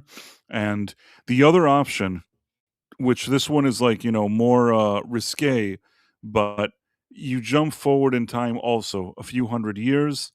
Sure, you could. You do a new trilogy, but again, Kathleen Kennedy and Filoni can have nothing to do with it. Nobody at Lucasfilm now could have anything to do with it. It has to be people that are professionals and know what they're doing. A new story taking place a few hundred years later, at a time where, like, when they do really talk about Jedi and things like that, it's like some mystical thing that you hear about in your future, but they haven't seen that in many years. And then, one young guy that's doing whatever, I don't know if he finds a kyber crystal or whatever it is, but a whole new thing, starts. Something that after a few hundred years that there were no Jedi or Sith or whatever, there is something new happening, and with new characters and a new story, and you just kind of put all the stuff behind. If anybody ever talks about it, they can look at the history and learn that Luke Skywalker with the Death Star and whatever, but then you don't have to talk about Rey or any of other shit. You just sort of pretend that all of that never happened, and anytime there's any kind of mention of stuff, it's mention of the real stuff. Do you get what I mean? And Oh now yeah. you have like a new generation rediscovering what the Force is, maybe discovering for the first time just a whole like new turning a new leaf. I'm not saying that this is the best thing. It's not ideal, but at least there's a way of like dropping all the baggage of the past and even making you forget about all that crap that you saw. You just like start something new. Same with Star Trek. That's what I was saying when you said before that I think that if you take a new show and you make it Star Trek, whatever you want to call it, and it's happening a few hundred years after after Deep Space Nine or whatever it is, Exactly. you have just a new crew, a new everything, a new ship, and everybody is behaving the way we know that Star Trek is. Do you get what I mean? You have an actual captain that everybody respects. Everybody knows their roles. They're going out on adventures. You have a writer's room of people that are not idiots, that actually like care about the source material, care about like the original shows and all that stuff. And they're here to expand on that. The level of writing we had on those other Star Trek shows back in the day, that's what we're looking for. None of that Kurtzman crap. We just pretend that never existed. New show, a few hundred years later, I think they could get away with it. And I think that for Star Trek, it would be easier than Star Wars. I think it would be easier with Star Trek. You're right. There's actually been less new Star Trek created than there has new Star Wars. And I think it would be fairly easy to just dismiss it. Just say, oh, that was over there in a different timeline or whatever. Because we already have another Star Trek timeline with the stuff with the J.J. Abrams films, right? So we just say, no, that was part of that stuff. Leave that over there. Part of the J.J. world. It's part of JJ's stuff, and it gets over there. We're going to go back to the original timeline. We're going to tell the original stories of what happened with these characters. And you do what they did with Next Generation. You put new characters on a new Enterprise. You step ahead 70, 80, 100 years. And we start rediscovering what the galaxy is, what the powers are the challenges that they're facing, everything that's going on. You explore that, and you get back to having a more episodic version of Star Trek. It's fine if you want to do some serialized stuff. But I think it just needs to go back to being a ship with episodic stories built on real science fiction ideas, real moral quandaries. That was always what Star Trek did best, was when it was examining the human condition and letting that play out in the context of sci-fi, so that it was safer to play with and explore ideas that otherwise people might be offended by or confused by or frustrated by. You can explore all of that human condition in this sci-fi world, and you can put a mirror up to humanity that way. And that was when Star Trek was at its best. And so that's what we need to do. They need to just forget the crap that Kurtzman has made, wipe it off the map, say, okay, well, I hope you all enjoyed that. If you want to see it again, it's over here, but we're leaving that behind. We're moving on. And it sounds like that's what they're going to have to do, because it sounds like Kurtzman has basically forced them into this situation. There's a lot of rumors going around. I know there's Tachyon Pulse, but there's other people out there talking about this too. basically saying that Kurtzman has been offered some stuff, a new contract. It would not be in charge of Star Trek, but he would still have some connections to whatever. Basically, right now, the rumors are that he doesn't like the contract, doesn't want to have anything to do with it. And so it looks like probably his contract will lapse. But right now, at least for a while, he still has the rights to any of the characters and the storylines and stuff that have been told in these new series that have been made on Paramount Plus. So if they want to move ahead with Star Trek, they really only have one choice, and that is to forget everything Kurtzman made and move on. I see. Hopefully that's what we get, and that's their only chance. They need to go back to telling real science fiction stories. Go back to, like I said, examining the human condition, examining the way that we all live our lives together as humans, and exploring that idea with different alien races and stuff. That's what Star Trek does best. And by the way, just because you mentioned that guy, I can't knock somebody's hustle. When you go to the supermarket and you're standing online to pay for your groceries, there's always going to be that magazine that says like UFOs landed and talked to whatever, or that's going to say like, is this guy getting a divorce? Is this guy getting that? And you see like the weirdest crap in some kind of National Enquirer. And the reason why you've been seeing that for your whole life is there's people that buy it. So I guess it's a matter of supply and demand. Some people they enjoy watching something and knowing that it could be nonsense, and if you're the type of guy that you like to sell nonsense, and then there's people that want to buy nonsense, well, it's like a supply and demand situation, kind of like Mike Zero.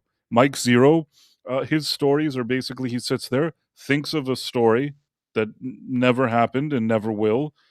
He turns on the camera and said, "Ooh, well, hey," like just says a bunch of nonsense, and that's it.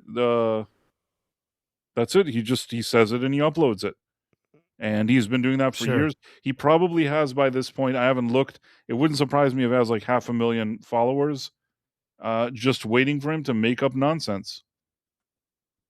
So yeah, there's a supply and Yeah. demand. That's all I'm saying. Yeah. And Istaphobos said in the chat, the problem is we no longer have any real science fiction writers. Not in Hollywood, we don't. No, we don't.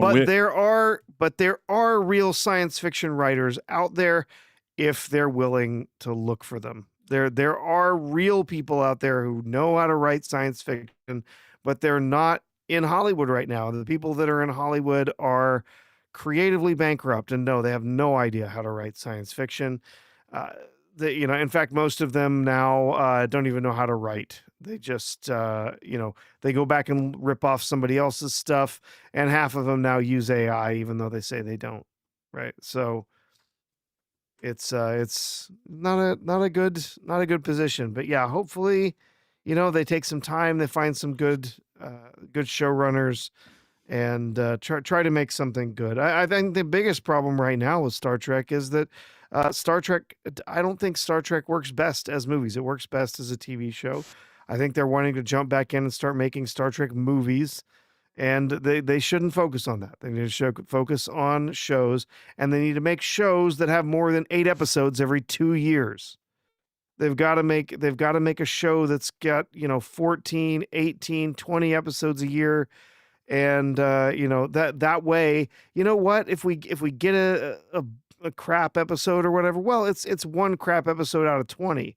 It's not one crap, 1 or 2 crap episodes out of 8, right? It's just a numbers game. But yeah, we would have to have some better writers. Quickly, there's 2 super chats, and we're going to get to both of them. We're going to start with the real Headcates, who says, "Do you think Cruel Intentions would have been as liked as Wild Things if there were a real X scene?" Now, I have seen Cruel Intentions. I have seen it, but I haven't seen it in many years. I remember that it had like, a more, it has in their youth, it had, what's her face? Like it had Sarah Michelle Gellar, it had Reese Witherspoon, it had Selma Blair. This was all, It was I've never really liked this movie very much. I'll be honest. I know some ladies like it or something. You're saying if it would have been more well liked if there was X-rated scenes in it, maybe that it would have left me with some positive memory of seeing it all those years ago. I remember it being just kind of some fluffy nonsense. It just seemed like I for some reason have never connected with this movie. It's perfectly fine if people like it. I'll also be honest. I saw it once many years ago. Never felt like watching it again. And yeah, I mean, I like Reese Witherspoon. I've always liked Reese Witherspoon. I like her as an actress. I like her in movies. I don't dislike Sarah Michelle Gellar. Selma Blair, I guess I'm okay with. But yeah, none of this matters. None of this matters. The movie itself, not my cup of tea. Did you ever watch this movie, Professor? I don't think I've ever seen this one. I have seen Wild Things. I've never seen this one. Yeah. It's something that they're at a school and they're like, supposedly they're doing all this like naughty stuff. He's with her, she's with him. But it seemed I don't know. I guess I'm not the target audience for it. It's not a movie that really spoke to me personally. But hey, people do whatever they do. It's fine if you like it. Not my cup of tea. This movie, it did make money.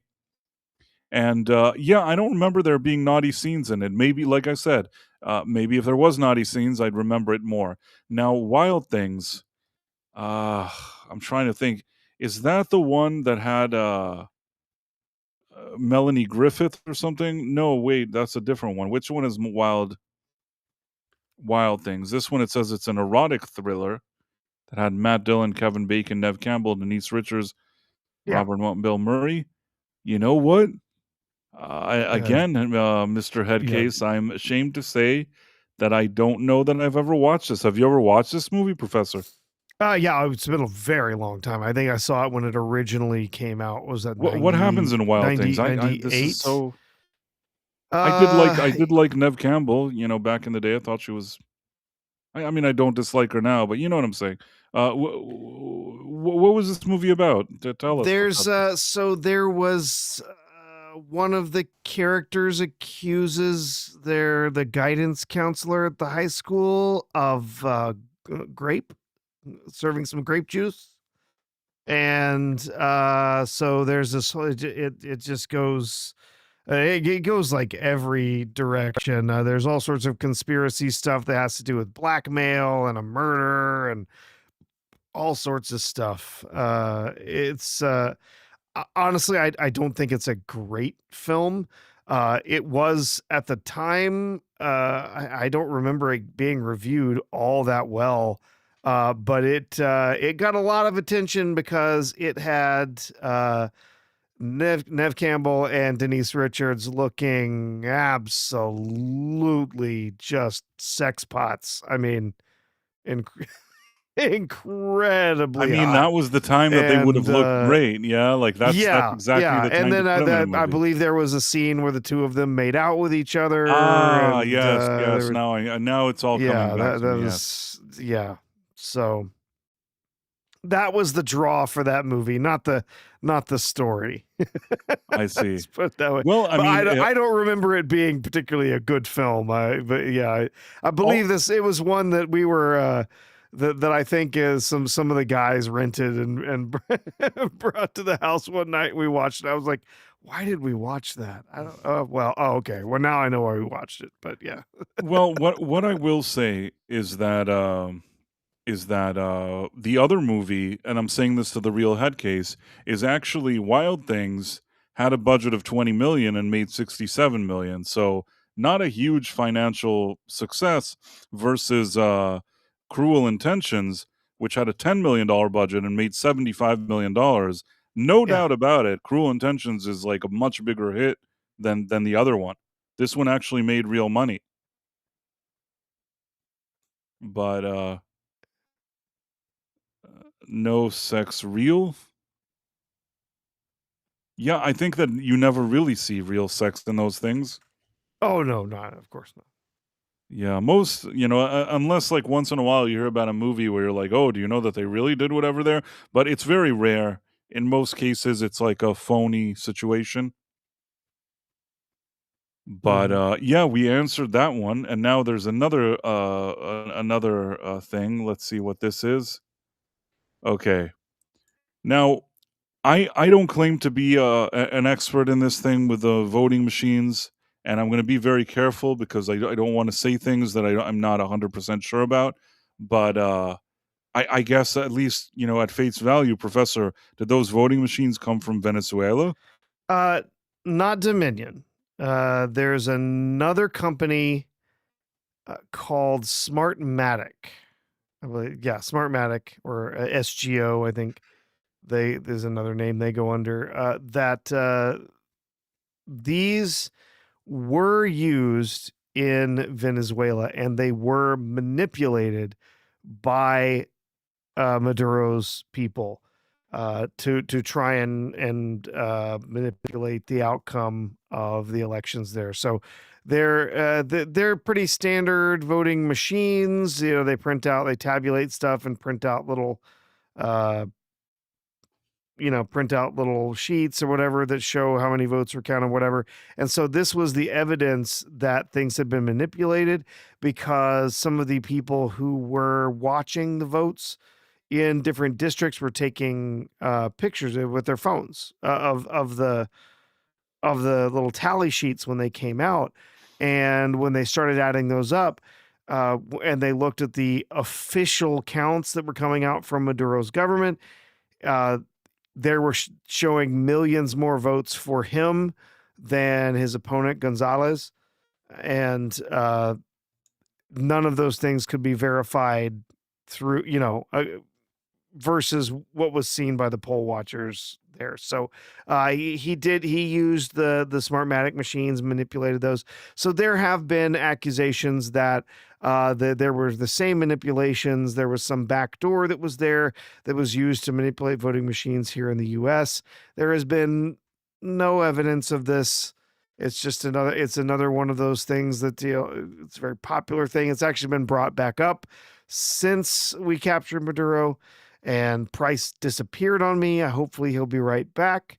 But yeah, there's not been any evidence of this. But yeah, the Smartmatic machines. I think that these computerized voting machines need to be gotten rid of. Period. I do not like these computerized voting machines, especially those that do not have a very strict paper trail.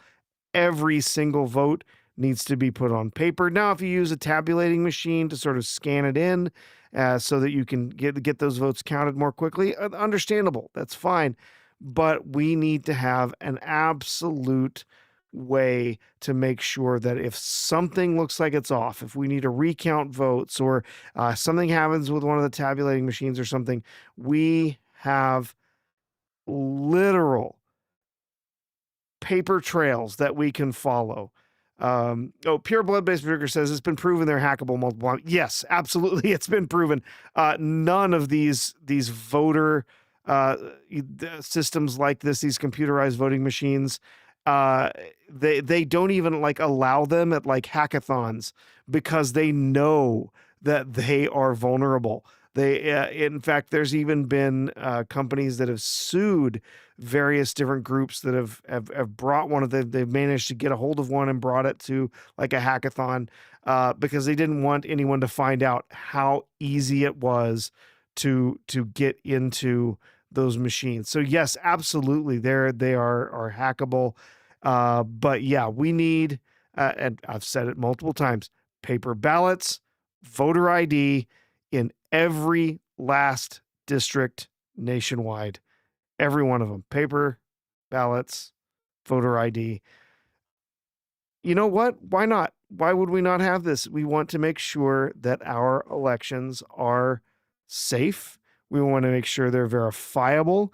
We want to make sure that there is trust in our elections. How can we do that? Well, we make sure that every vote that is counted is a legitimate vote, and we make sure that we have a paper trail that we can verify every last vote that's out there. And so, yeah, that is what needs to happen to help people be to return to trusting our elections. And yeah, voter ID. It's ridiculous. All of these people that argue against voter ID, it is their arguments are insane. That it's racist. That it's the new Jim Crow laws or whatever. It's the new thing. It's going to make sure to disenfranchise people. No, it's stupid. You need ID to do so many things in life every single day. You need ID to get on a plane. You need ID to open a bank account. I needed ID to go and buy some Sudafed because I had the sniffles today, right? You need ID to do just about everything. You need ID to do just about everything important in life today. Can you hear me, by the way? Yes, I can hear you now. Cool. Yep. But just saying, like, it is so idiotic to say, oh, you're disenfranchising people. You know what? Fine. If you say we're disenfranchising people, okay, because some people don't have driver's IDs or can't afford to get an ID or something like that. All right. Well, you know what?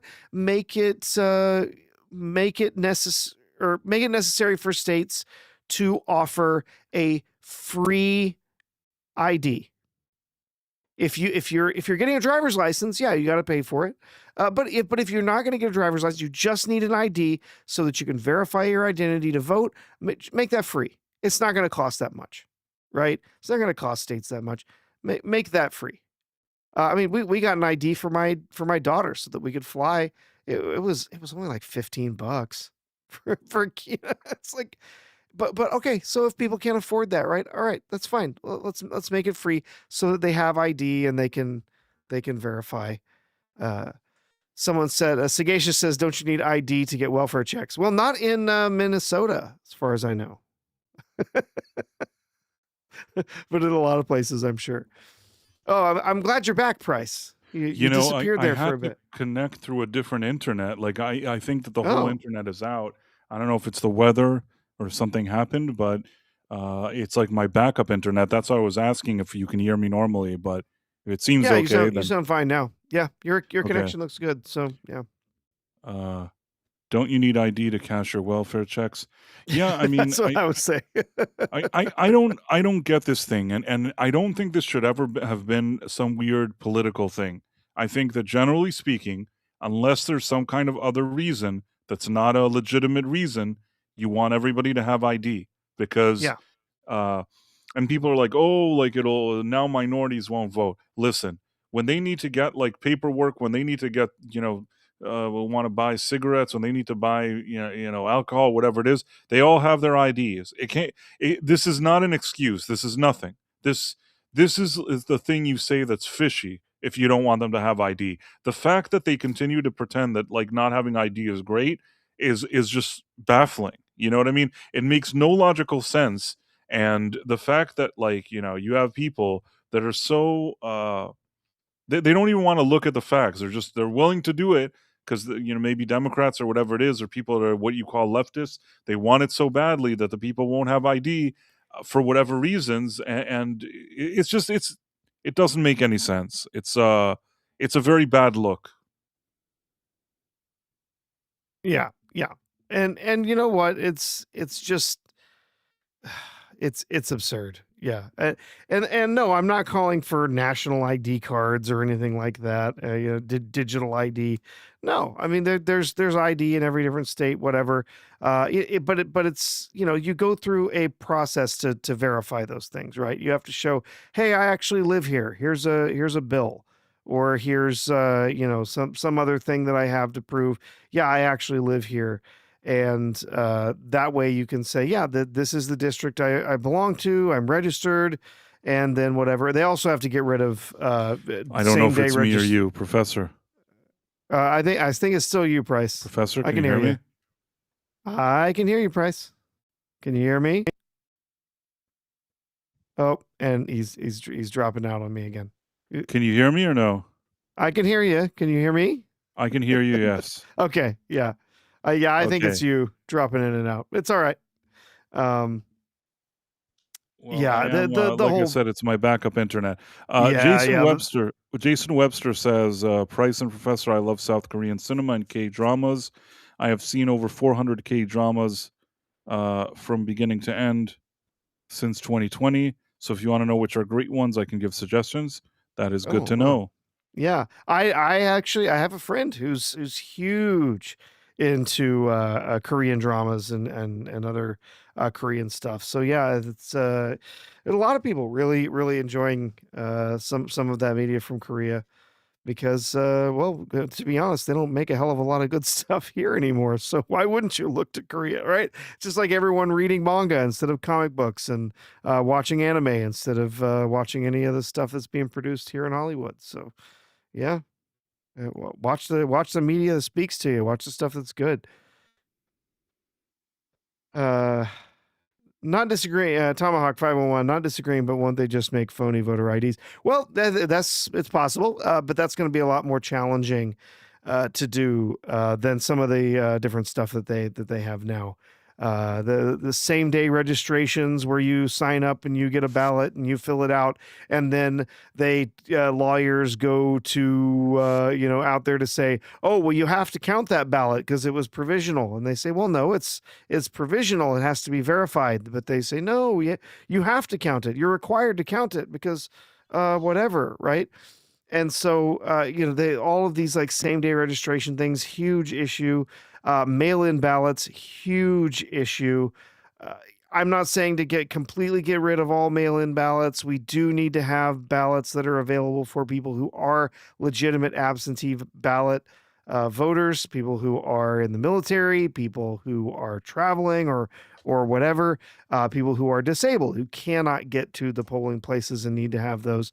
But there needs to be a robust system for checking for those. I've had to go through that process before because I was not able to be at the polling place. I was traveling when there was a vote, and I had to go through the process of doing all of that, and it was pretty rigorous. In fact, I had to show up and show ID and do all sorts of stuff beforehand. It wasn't, just going on the internet and clicking a button that says, please send me a ballot to my house, right?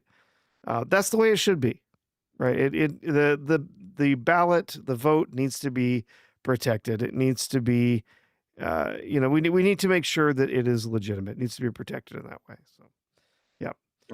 By the way, speaking of fraud, what's going on with Tim Walz? Like, on one hand, he's I'm not leaving, but then he's not running a third term.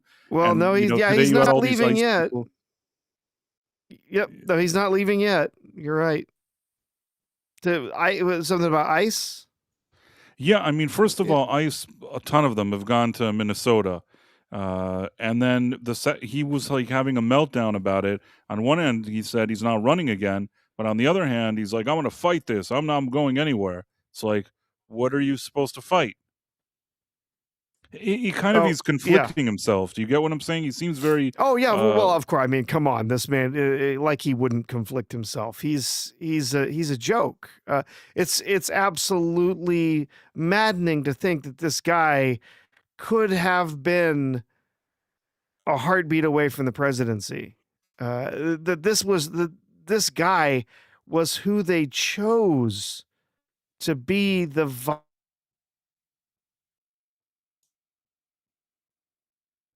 over one of the most corrupt, fraudulent states in American history. There's so much fraud.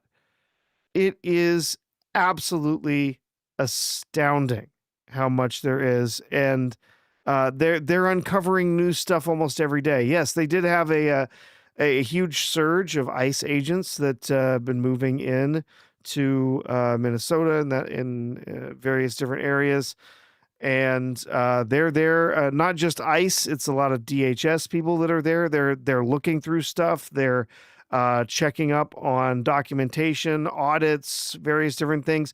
And it turns out that, they're finding out real fast that a whole bunch of stuff was real screwy in Minnesota. There's a whole bunch of audits that various different groups didn't pass. There were a whole bunch of people who were coming in. There was one thing that I saw where there was a group that was supposed to be auditing some of these like daycare centers and stuff like that. and they went to track down this group that was supposed to be doing the auditing, and it was like a bail bond building or something. And they went to go try and find who was responsible for this, and they found accountants that were tied to it that are people who've faced criminal charges before for fraud. So basically the auditors that were being hired to check to see if these daycares and other groups were actually using the money for what they were supposed to be using it for, they were also corrupt. So the auditors weren't actually doing their jobs. They were just taking the money and running. And so it's just one layer after another of insane levels of fraud. It's maddening. And the worst thing is, I guarantee you that they've been shutting down now like small business loans for people all over that state and various areas. We're shutting down a lot of this. There's going to be some legitimate business people, hard working business people who are running real daycares, people who are working and running real businesses that are going to get they're going to be hurt. They're going to lose their businesses because of all of this fraud and what can you do other than just say, throw up your hands and say, well, we're just cutting everyone off because there's so much fraud. And we're just going to have to go through and verify these people. And unfortunately, there's going to be some people who are going to get caught up in this, who I guarantee are going to be in bad shape because of all of these bad actors. It's not good. Here, this is what I wanted to share with you. Yeah. So we had this state. There's full accountability for everybody because I buck stops with me. I'm accountable for this. And because of that accountability, I'm not running for office again. But I have a year to continue to improve on a record that I think will stand up against anybody's. But that's a contradiction. If you're responsible and that's why you're not running again, then you're not making any sense. Better, a record that makes people want to come here, and a record that has respected not only the dignity of people, but the idea of rule of law. State, there's full accountability. It's just nonsense. Yeah. He's not going to run again. He's going to be the somehow, Price. Even though he's responsible for a whole bunch of this fraud, he's going to be the one to uncover and correct all of this fraud. Nonsense. It is the inmates running the asylum. It is, people. We are the reason that the fraud exists, but we're going to be the ones to uncover it. Absolutely absurd. Absolutely insane. Insanity. I agree with you. So I'm trying to see for a second. Yeah, I mean, don't you think that he's going to resign? You think that if he's not brought up on charges first, it's entirely possible that he knew about all this stuff. And they are really combing through the records right now. The DHS and other organizations really combing through the records to start to see, where people were profiting from this, what money was going where. And I guarantee you his campaign took money from some of these fraudsters. It's without a doubt. Does that mean he would face prison? Right. No, it doesn't. He wouldn't face prison for that, but he's going to have to own up to the fact that his campaign was benefiting from this fraud. He's going to have to own up to it. Improving the state is being a parrot for Donald Trump. The volume is everything that he agreed with. Well, here's what I'm going to tell you: it ain't happening. I'm not going anywhere. And you can make all your requests for me to resign over my dead body. Will that happen? I will fight this thing till the very end to make this state better. And the question that I think they need to decide is when did the guy in the White House resign? I don't know. When does he take accountability for what he did? Because it isn't going to happen here in terms of. But he says he'll resign over his dead body. But it's like, I don't know. It's just such a weirdo. Yeah. Well, and I agree with you. We'll see. As more and more of this starts to be uncovered, and it's developing rapidly. We're finding out new stuff every single day. They want to pretend that all of this is just it's all racially motivated. It's all motivated by hatred for Somalis and whatever. No, people are sick and tired of this fraud that's been going on for years, and people have not been held accountable for it. And it is people are just done. They're done with this. They're saying, look, I've been paying how much in taxes? I'm putting how much money in here? We're supposed to be, doing all of this stuff to protect all these people. It's for the children. No, it's not for the children. It's going to moms who open a daycare center so that they and their friends can watch their kids and get paid millions of dollars to do it. It's ridiculous. And the level of fraud is just Yeah. it's so annoying. Listen, when you find out, like, you find out that somebody took $1,000, yeah, it's annoying, but man, the kind of money that's going on here, that's not like a few dollars. That is real money that's being Yeah. taken from people.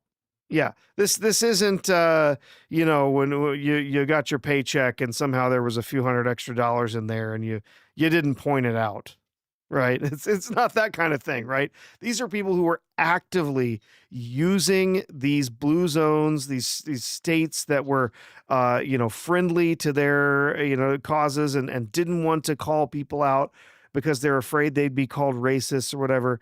And so they were actively using that to be able to skirt the systems and steal enormous amounts of money because they knew they would never be held accountable for it. And now people are coming in, they're going to make sure that these people are held accountable. Continuing to shift, change By the way, boundaries. did you see this? Oh, unfortunately. They're like interviewing these. This is so awful. This actually, shout out Nerdrotic. He wrote Sensitive Klingons. I don't know. This is so awful. It is so awful. Like, how could they do this thing? How could they throw their money at this piece of shit show that they're doing? Doesn't. Sorry, Yeah. go on. No, it's so bad, Price. It's been rumored that people inside executives have seen this and have pushed for it not to be aired. It is that terrible that they want to just throw it away. They want to Batgirl this thing. They want to memory hole it before anyone I feel like can it's see too it late at because this it's point. They so can't do terrible. that. But they No, should it have is. done It's that. it's too late at this point. Yeah, I mean, they keep promoting it. There's a premiere date. It's too late. But man, it is going to be one serious piece of garbage. Well, you know what? I know that you suffer and you don't want to watch, but I think we're gonna have to. I'm gonna watch it just so I Oh, can God. explain what's wrong with it. Oh, Price. Well, all right, let's see what he The said. Klingon who loves bird watching more than battle. He's a soft-hearted Klingon, sort of course, continuing to shift and change boundaries in the world of entertainment, but also in Star Trek. How do you feel about showing off a new side of what we understand Klingons to be in this franchise? Yeah, I'm excited. I mean, I know that we're used to seeing Klingons as one way, but Klingons are, diverse people, and they've existed as healers, on the show before, but we haven't really focused in and honed in on it. So I'm really excited to get deeper into this side of this culture. The Klingon who loves bird watching more Doesn't than even battle. make any sense what this guy just He's said. a soft-hearted. No, it's absurd. Of course there are Klingons who in some way work as doctors or work as scientists or whatever. All of these let's have been talk approached Starfleet before. Academy. You have a writer credit, you have a producer credit. What are you excited for fans and Trekkies to know about this new batch of cadets? Starfleet Academy has been such a huge part of the Star Trek franchise. We're finally getting a moment to talk about it. What are you excited to share to fans? I am excited for the fans to dissect absolutely everything that they hate. They will do that. Because it is a Star Trek rite of passage, and we know y'all are going to do it, and you're allowed to do it because that is your right as fans. Okay, let's talk Starfleet Academy. You have a writer credit, you have a producer credit. What are This is just awful. I don't know. What Yeah, to say. it's we need a better word than cringe because it's way worse than that. It's appalling, really. Yeah. Caleb Levine, is this the gayest Star Trek ever?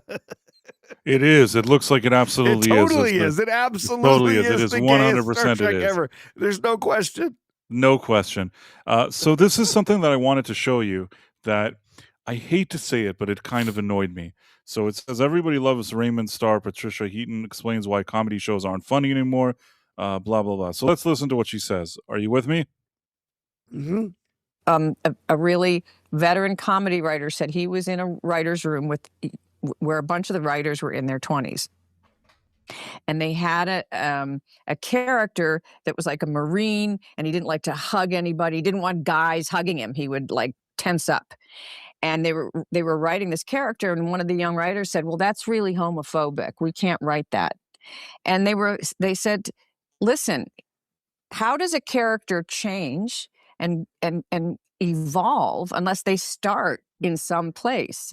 So why not just have him start there?" And we see by the end, maybe grudgingly, but by the end, he accepts a hug.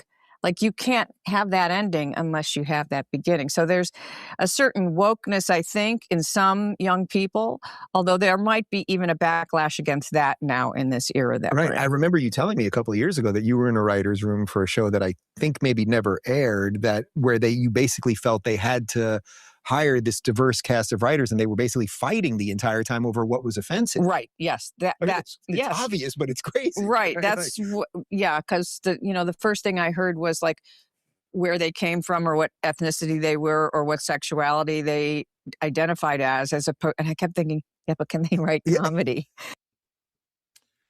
I'll tell you why this annoys me. You want to know why it annoys me, Professor? There's people that could have said something much sooner. 7 years ago, people like us were online, we're sounding the alarm, we're doing all this stuff, and people like that said nothing.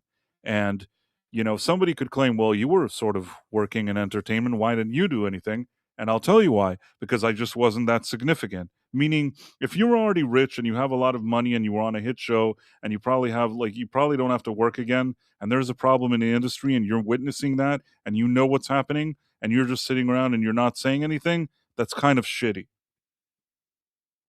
Mm-hmm. Meaning, well, I will say that that actress specifically, Patricia Heaton, she has been well known as being socially conservative. She's talked about these issues numerous times over the years. But yeah, nobody in power in Hollywood has had any interest in changing any of this. I don't think that I've heard her so clearly say this, at least not initially when it was happening. Even her, maybe she's spoken, she's not outspoken. I don't think that in the early days when this was happening, I don't think alarms were being sounded. No. I honestly just wasn't I'm not a significant enough person that if I said something, it would have mattered. I told you before that this is just a working theory. I don't have any way to prove it, that I think that I was less invited to certain places, maybe because I didn't fit in. You know what I mean? I don't know 100% why I was invited initially. I suspect that the reason I was less invited was because I must have not gelled with whatever was going on there, but nothing I would say or do is really significant, You needed the biggest stars. You weren't doing enough blow. What'd you say? You weren't doing enough blow. I wish they were doing blow. To fit in. I wish they were doing blow. I can't tell this. Can't tell this. Can't tell this story. You don't need to tell the story about the actor on Blow. No. It's a wonderful story. It's so great, but I can't tell it, unfortunately. In any case, what I was going to say was that I think that people that were heavy hitters, secure financially, have a ton of money and kind of real muscle, should have spoken up sooner, a lot of them. And there were a lot of them that did. Some of them did. Once in a while you see somebody like a James Woods. He did actually, he's been making a stink for years. I give him credit. It probably cost him roles and stuff, and he did it anyways. But most people didn't. Yeah. And it's unfortunate. Price and R2 are still en route to their destination, but I don't think they will ever get there. We're always traveling. We're like late night Yes. travelers. That's true. It's the weave. It's the weave. But you know what? I will say this. I've seen 2 movies this week that we can talk about. First of all, I saw an advanced screening of a movie called Primate. Oh. Are you with me? I have not even heard of this one. Well, I'll tell you right now. Yeah. I'm going to try to find this thing. Let me see if there's any other super chats that I forgot. No. Oh, wait. Do you think RoboCop? This is from the Real Head Case. He said, do you think RoboCop could beat the T-800? Ooh. Yes. You think so? I think he could. Yeah. I mean, he took a couple of those giant 50 cal slugs at the in the end of the movie after he was already pretty beaten up. I think RoboCop's a tough character. I think he could take out that metal skeleton. I see. Sure enough. Yeah. I mean, I don't know. Like the T-800 is pretty strong, though. Yeah. Yeah. No doubt. It would be an interesting fight. Wasn't there a RoboCop versus Terminator comic, like a Dark Horse comic? I don't know. It sounds pretty cool, actually. If you ask me, it sounds kind of cool. I don't know who would win. I kind of think the T-800 would win, but I don't discount what Murphy can do either. Oh, there was a comic series and a video game for the Genesis or Mega Drive overseas. Yeah. Didn't even know that. I'm surprised that Hollywood hasn't already made a movie with like RoboCop and I don't want to give anybody any ideas. Like tomorrow they'll announce like a joint movie that they're doing. Because like I'm surprised that they didn't already do it. That's all they can do. They just rehash the same thing over and over again. But I think it would be an interesting fight. I don't think either of them would easily win. But at the same time, RoboCop still has some parts of him that are sort of human-ish. It's like human cyborg. And I feel like, the Terminator, more relies on just being the cyborg. So I don't know. I'm leaning more towards the Terminator beating RoboCop, but I wouldn't say that it's 100%. Like we don't know that for sure. Could go the other way as well. RoboCop on a good day, maybe he could take him. I like this comment. You need explosives to kill the T-800. RoboCop doesn't really carry on explosive payload. That's true. Explosives or, a hydraulic press. Either one. Anyhow, so we answered your question, the Real Head Case. Thank you. Thank you for sending that our way. And now, and hopefully you saw it and you didn't fall asleep and you're still looking. Sorry it took us a minute to get there. But I saw a movie called Primate. So let me see if I can pull this up. Now, the movie, for some reason, I don't understand this, Professor. The movie has right now, last time, it has a 91% on Rotten Tomatoes. How many reviewers? Like 8? 33. Oh, now, 33. Well, this morning, it was 92, and then I did a review earlier that I posted on this channel here, and it went up to 93, but now it went to 91. This is a movie that basically is about a chimpanzee that okay, the movie starts off, there's this college girl called Lucy, and she invited her friends to come with her for like a nice great weekend in Hawaii or something like that, like a vacation in Hawaii, because her family is from there. Her father is an author. He's like an author who's deaf.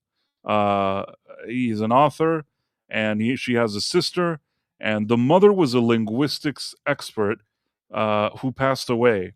And I guess her test subject was some chimpanzee that she was like teaching languages to, or who knows what. And so Lucy and her friends arrive at this home. The father, he leaves because he's touring with his book or whatever it is. They're left there with the girls and the sister, and there's kind of this pool boy. I don't really know what he does there. In any case, they're there, and there's this chimpanzee, and everything is great. The chimpanzee is friendly, everything is nice, everything is wonderful. But it turns out that a mongoose has bitten the chimpanzee and given him rabies. And what happens is what seems like a nice friendly chimp ends up being like, a killer chimp. And he wants to just kill everybody. Now, this movie is absolutely ridiculous. It is preposterous. Even from a writing perspective, nothing that any character here does makes any sense whatsoever. Okay. It is laughably stupid and ridiculous and dumb, including all the characters, what they do, everything about it. And normally, I would say that this movie has like no merit whatsoever. However, I did watch it, and even though I know it was dumb and stupid and all that stuff, it kind of felt like almost like those kind of old school kind of D-level movies, these kind of not the A movies, something you'd watch maybe at a drive-through or something. This is like felt like some ridiculous, like how I was with you on B-roll and we watched some weird Yeah. old movie. This Yeah. feels it's not as bonkers as what we watched there, but I'm saying this feels like almost like a throwback to these kind of old ridiculous movies. And I think that if you approach it that way, there's something to enjoy here. And the one thing I'll say is, and the reason why I actually think that they did one thing good is that they didn't rely, from what I can tell, on a ton of VFX. There's like, a real chimp. There's a person, I think, in a chimp suit in some parts. I think there's animatronics, things like that. If there's CGI, I feel like it's minimal. I don't think this is a CGI heavy movie. I also kind of respect that it seems like a low budget situation. This doesn't seem like a movie that cost $1 gazillion to make. And I do appreciate all of that. Still, I wouldn't call it a good movie. So, in my review, I gave it a passing grade, but it's not like a very high passing grade. It's just this is a movie that's not necessarily a good movie, but it's a movie that, like, if you're open to this kind of thing, there's a little bit of fun to be had with it.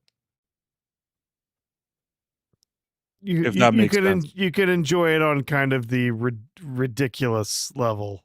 Yeah. You're watching some dumb, stupid thing. Okay, just so you understand, there's like a third of the movie that there's these young ladies. They jump into a pool and they sit there thinking that the chimp, he's not going to come. Everything is okay because he can't swim. Now, meanwhile, while they're in the pool, they're trying to think, well, how do we, we need to do something. What do we do? And all of their decision making is so dumb. Like, so many stupid things happen one after the other. They're like, I understand that when you're stressed that there's like a killer chimp, you may do stupid things, but man, I feel like, they never really do what they need to do. You know what I mean? Like they can't get to the phone. They're like dropping phones. They can't get to their phones. They can't get to their keys to go to the car. They can't seem to do anything. Like there's nothing they can do, and they're just like it's so dumb. And still, I will say this: it didn't feel woke to me. It was a stupid movie, but it was like it. I don't think that they thought that they're making some kind of high art here. I think they thought they're making a ridiculous movie that's like a horror flick about a chimpanzee that kills people, and they knew how dumb that sounds. They knew how dumb that is, and they totally just like embraced it. So, no, is it a 91%? No, it is not a 91%. It is not a 91%. I think that, for me, anything below a 60 is considered a failing grade. I think in my video I said it was a 65 out of 100, and the 65 was not because I thought it was a good movie. It's because it was really dumb and stupid, but I had a little bit of fun watching it. It was laughably bad, but almost in a tongue-in-cheek way, like it must know that it's laughably bad. Do you know what I'm saying? Oh yeah, it's yeah, it understands how terrible it is, and so they kind of play with that a little bit. Right. It's like I even saw like interviews with the director, and you can tell that the director is really excited how they brought the chimp and they did this thing, and like he's really excited about everything. He's not like, when you see him talking, he's not like, oh, like I wanted to like make a movie about like humanity, like, you know what I mean? He's not. I don't think anybody's getting confused about what this movie is.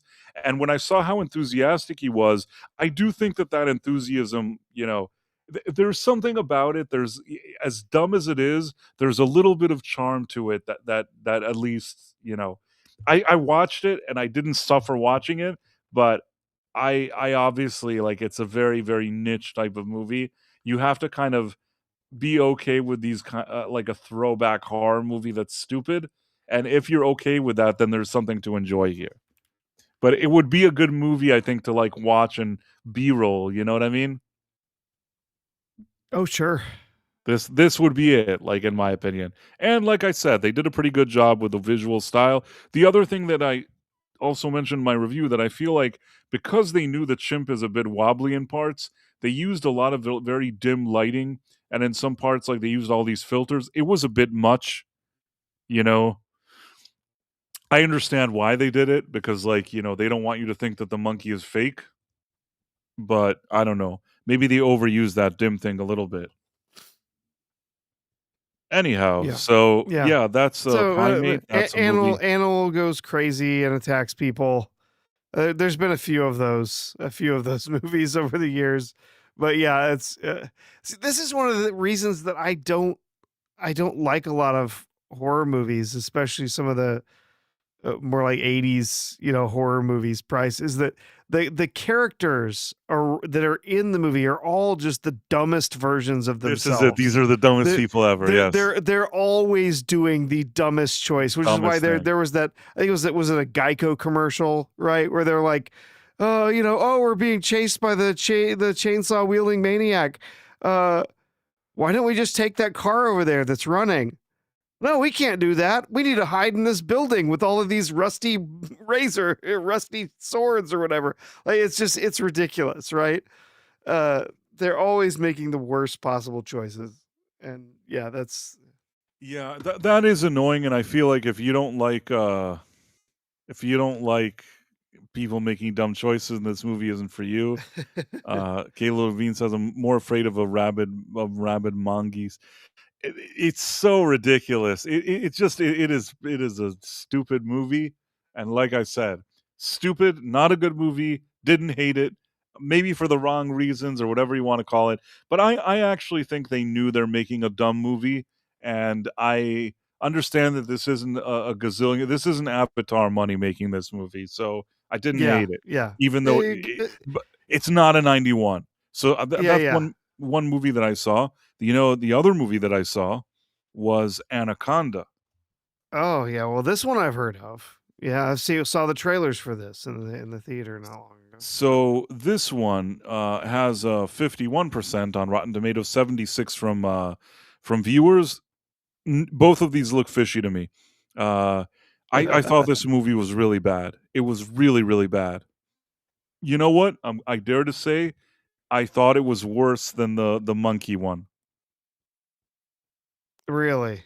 And I'll tell you why. It's definitely going with that self-referential kind of comedy. You could tell that in the trailer. Like it's very self-aware that, oh, we're not we're making the new movie, and it's like that other movie that we made before. And yeah. You know what? This is what I think. I dare say that whoever made the Rabid Monkey movie seemed more excited about making that movie than this one, which just felt like going through the motions. I'm going to tell you something. First of all, it's very hard to do a movie that's both horror and comedy. Let's start with that. There are very, very few movies that manage to achieve that balance. There's Dale and what's Dale? Yeah. Save the Universe. What's it called? Yeah. Save the World. Tucker and Dale versus Evil. Yeah, that's it. Tucker right. and Dale Okay. versus Evil. Yeah. So Tucker and Dale versus Evil, that was one that somehow manages to put these things together. Once in a while, you run into something that it somehow manages to do it. It's very rare. Now, I think that in this movie, there's another thing. There's two problems. One, comedy and horror, difficult balance.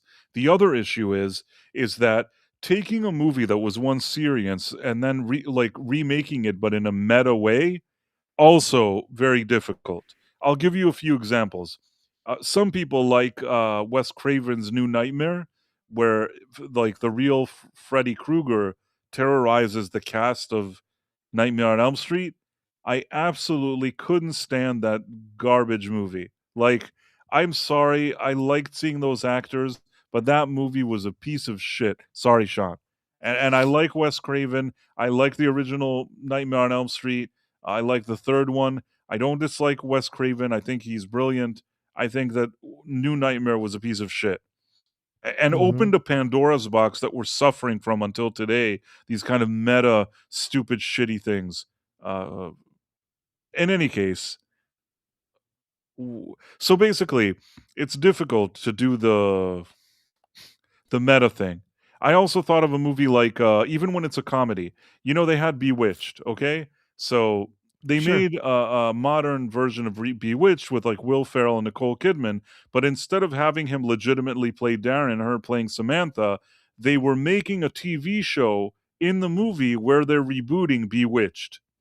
And it's so stupid. It's like, I never like that stuff. You know what I mean? First of all, I'm tired of you remaking something every 5 minutes, anyways. But if you're already going to do it, at least treat the source material with respect, whatever that is. And don't do the thing where it's like meta and you're like poking fun at it or whatever. Screw all of that. So, comedies meta don't work. Comedy horror also usually doesn't work. And in this case, they try to do all of that in one movie and it is a huge, colossal failure.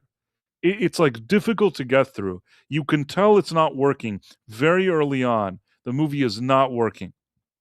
I like Paul Rudd.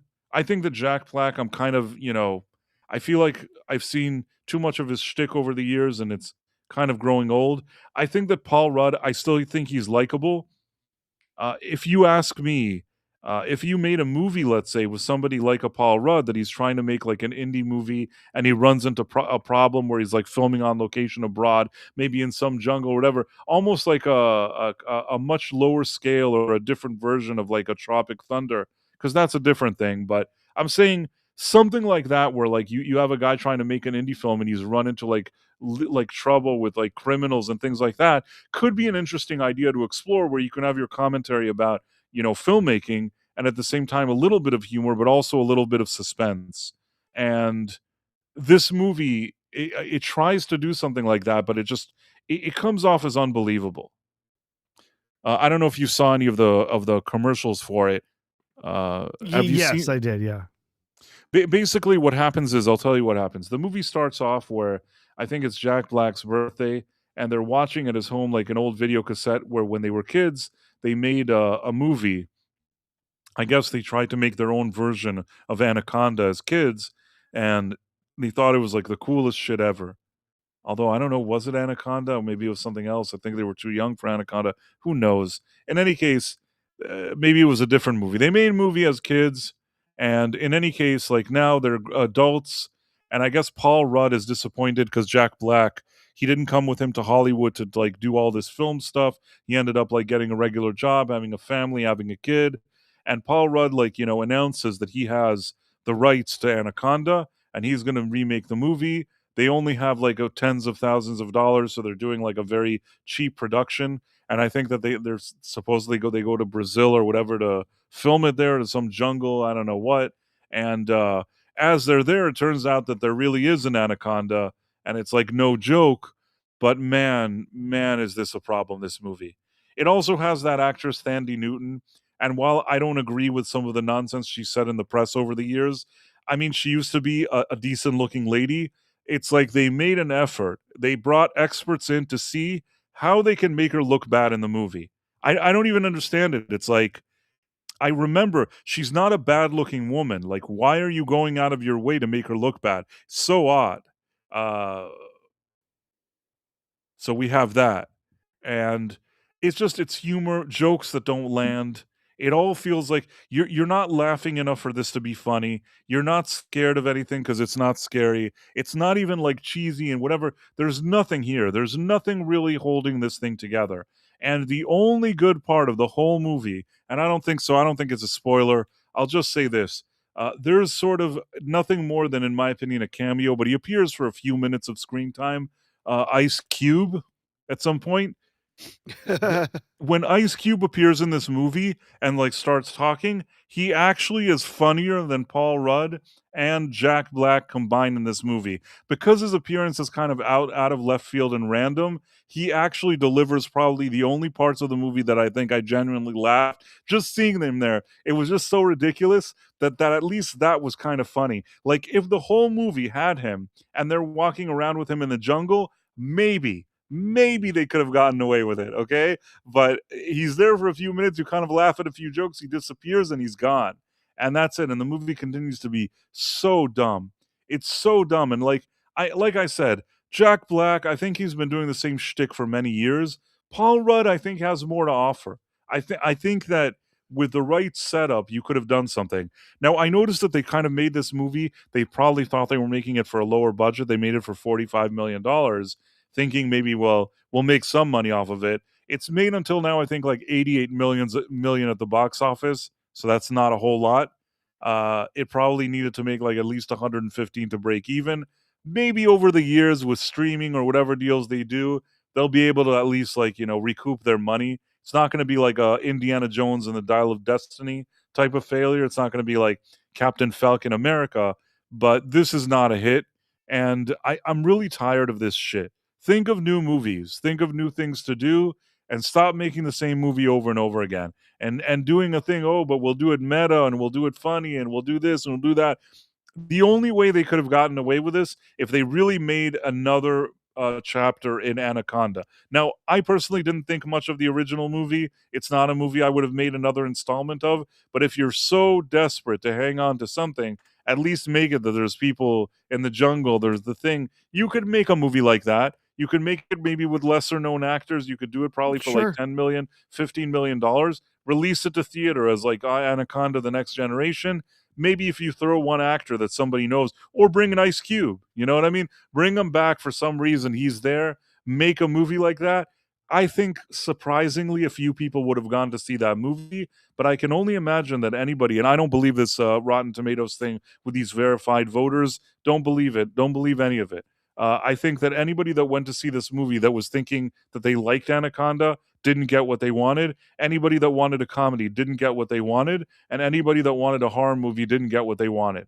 Just this kind of miserable, mostly unfunny thing, which was really like a drag to watch. And it was only like, I think like an hour and 35 minutes on it. No more than an hour, 40 minutes.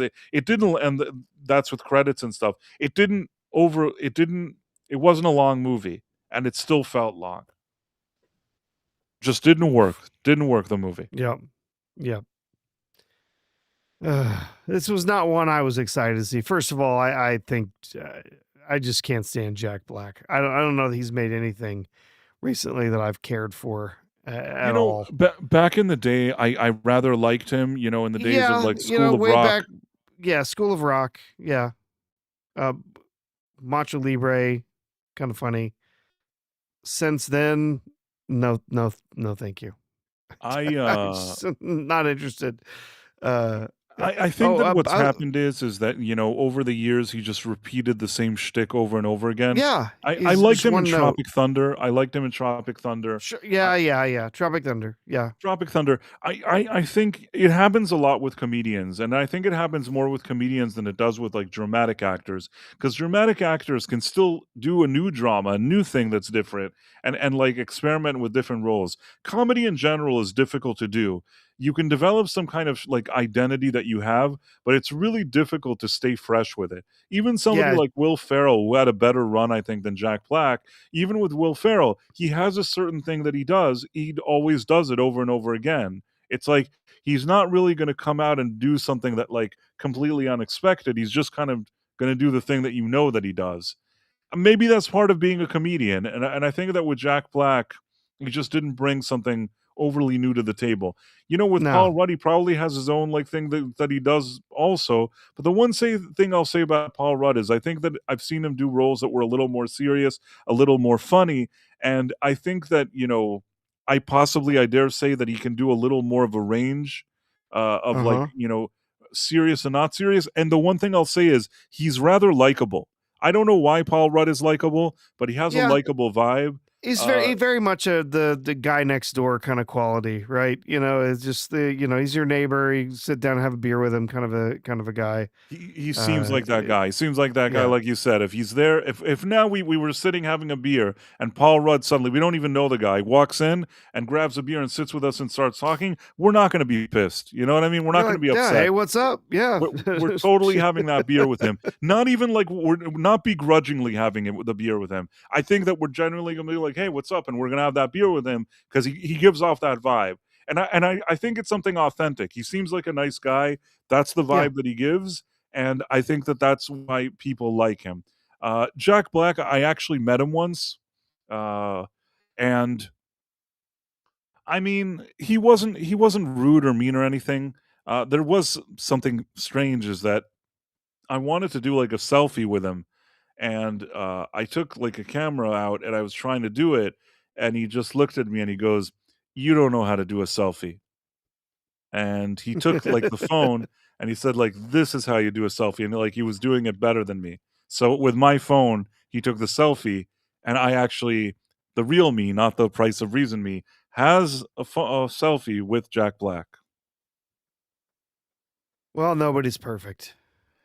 I mean, at the time, keep in mind this is Yes, yeah, at the time. I'm trying to think when this was. This could have been like 10 years ago. So I think that at that time, like people weren't as, maybe he was outstaying his welcome, but I don't think he had outstayed his welcome as much as perhaps he'd outstayed it in more recent years, if you know what I mean. Yeah, agreed. So yeah, it was interesting. It was interesting. But he at least he did the selfie and he was nice. He wasn't he wasn't rude to me or anything. I can't say anything like negative. There have been people that I've met that I thought that were rude or weren't nice or whatever. I can't say that he didn't do the minimum. Like I told you that when I met Seth Rogen, he kind of felt I don't know. Yeah. I Marla guess Sharendorf says I like Jack Black. Well, that's great. I don't have a problem if someone likes Jack Black. I don't think he's the scum of the earth or anything like that. He hasn't really done anything to particularly for me to just hate his guts or anything. I think for me, just his shtick has gotten old, and I'm just not interested anymore. The Rasta hat was Daniel Day-Lewis. Jack Black was not wearing a Rasta hat, but Daniel Day-Lewis was wearing one. I thought that it was the colors of Jamaica. I don't know why he was wearing a hat with the colors of Jamaica, but that's what I vaguely remember. He was definitely wearing a Rasta hat. In my mind, I thought it's been many years. In my mind, I thought it was the color of Jamaica. If not, it was just a Rasta hat, but he definitely he was dressed Daniel Day-Lewis in the most un-Daniel Day-Lewis way. Like it's not what you would expect. That's probably still today maybe the biggest star that I met and even like interacted with. Like I hung out. Like we talked for a bit and stood outside and talked and I had that experience. And he seemed like a really nice guy. Daniel Day-Lewis made a very good impression on me. I don't know if he's difficult to work with. I don't know anything. He's method and all that stuff. But he wasn't working when he met me, and he was very nice. So I don't have anything bad to say about Daniel Day-Lewis. The last few movies he played himself, Jack Black. I think he's been playing himself for a long time. Yeah. Just keeps doing the same thing. Again, it's hard. It's hard with comedy. You're building like a comedic persona, and it's hard. Even sometimes a dramatic actor, there's so many places that somebody can go. You have somebody like Christian Bale or like a Daniel Day-Lewis, they can obviously go in a lot of different directions. But some people, They don't have so much of a range, you know? Even an actor, and I really like Jack Nicholson. Jack Nicholson in almost every movie is Jack Nicholson. Now, I really like Jack Nicholson, but he kind of is Jack Nicholson. Mm-hmm. Am I not right? Yeah.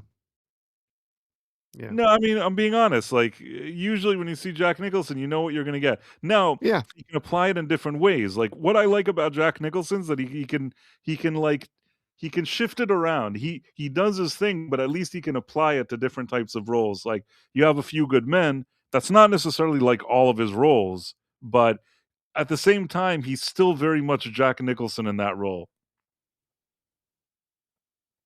I don't know if I'm explaining myself well. No, I know what you mean. Yeah. No. Yeah, he had a character kind of that he brought to each of the different roles. He was not one of those actors that was coming in and just sort of completely immersing themselves in the role, and they just sort of disappear into the role. He was always Jack, right? he was always Jack in any role that he took on. But yeah, he would, it didn't matter. He was still enjoyable to watch. There's different ways, different performers, actually, bring themselves to the screen. Sometimes it is that they disappear into the role, and you don't see the actor anymore. You see something else. You see the character that they're performing. And then there's a lot of actors, I think, especially today, but there's always been actors that they're not necessarily playing themselves at all times, but their personality, their bravado, or whatever, it all sort of comes out into the role that they're playing. And but they're playing a little bit different version of themselves in different situations, right? I mean, even Robin Williams that played a lot of different roles, and some of them were sad and some of them were happy. There's always a bit of Robin Williams in all of those characters. Yeah. Whether it's the most dramatic or the most happy or whatever it is, he's a bit Robin Williams in all of them, but he's fantastic. I don't know. I somehow feel like Jack Nicholson and Robin Williams know how to apply exactly what you wanted from them, but also to like still had a bit of a range in what they do with it. Whereas Jack Black just does the same thing over and over again with it. I guess. I don't know if I'm explaining myself well, but that's what I think. We do have a super chat. Let's get to it real quick from the Dead Man. Okay. The Dead Man says, Price going to bed, night. And we will soon too. I guess shortly we're going to do that as well. Yep. But let me just share the super chat. And thank you so much for everything you do, the Dead Man. I say it all the time, and I appreciate it very much. Now, before we start like saying our goodbyes and whatever, I also want to say, if you're watching this either on Rumble and you haven't signed up for the app, you should definitely sign up and then follow us so you know when we're streaming. If you're into that sort of thing, if you're on YouTube and you're hanging out with us but you haven't subscribed yet, you should definitely do that. I know some people.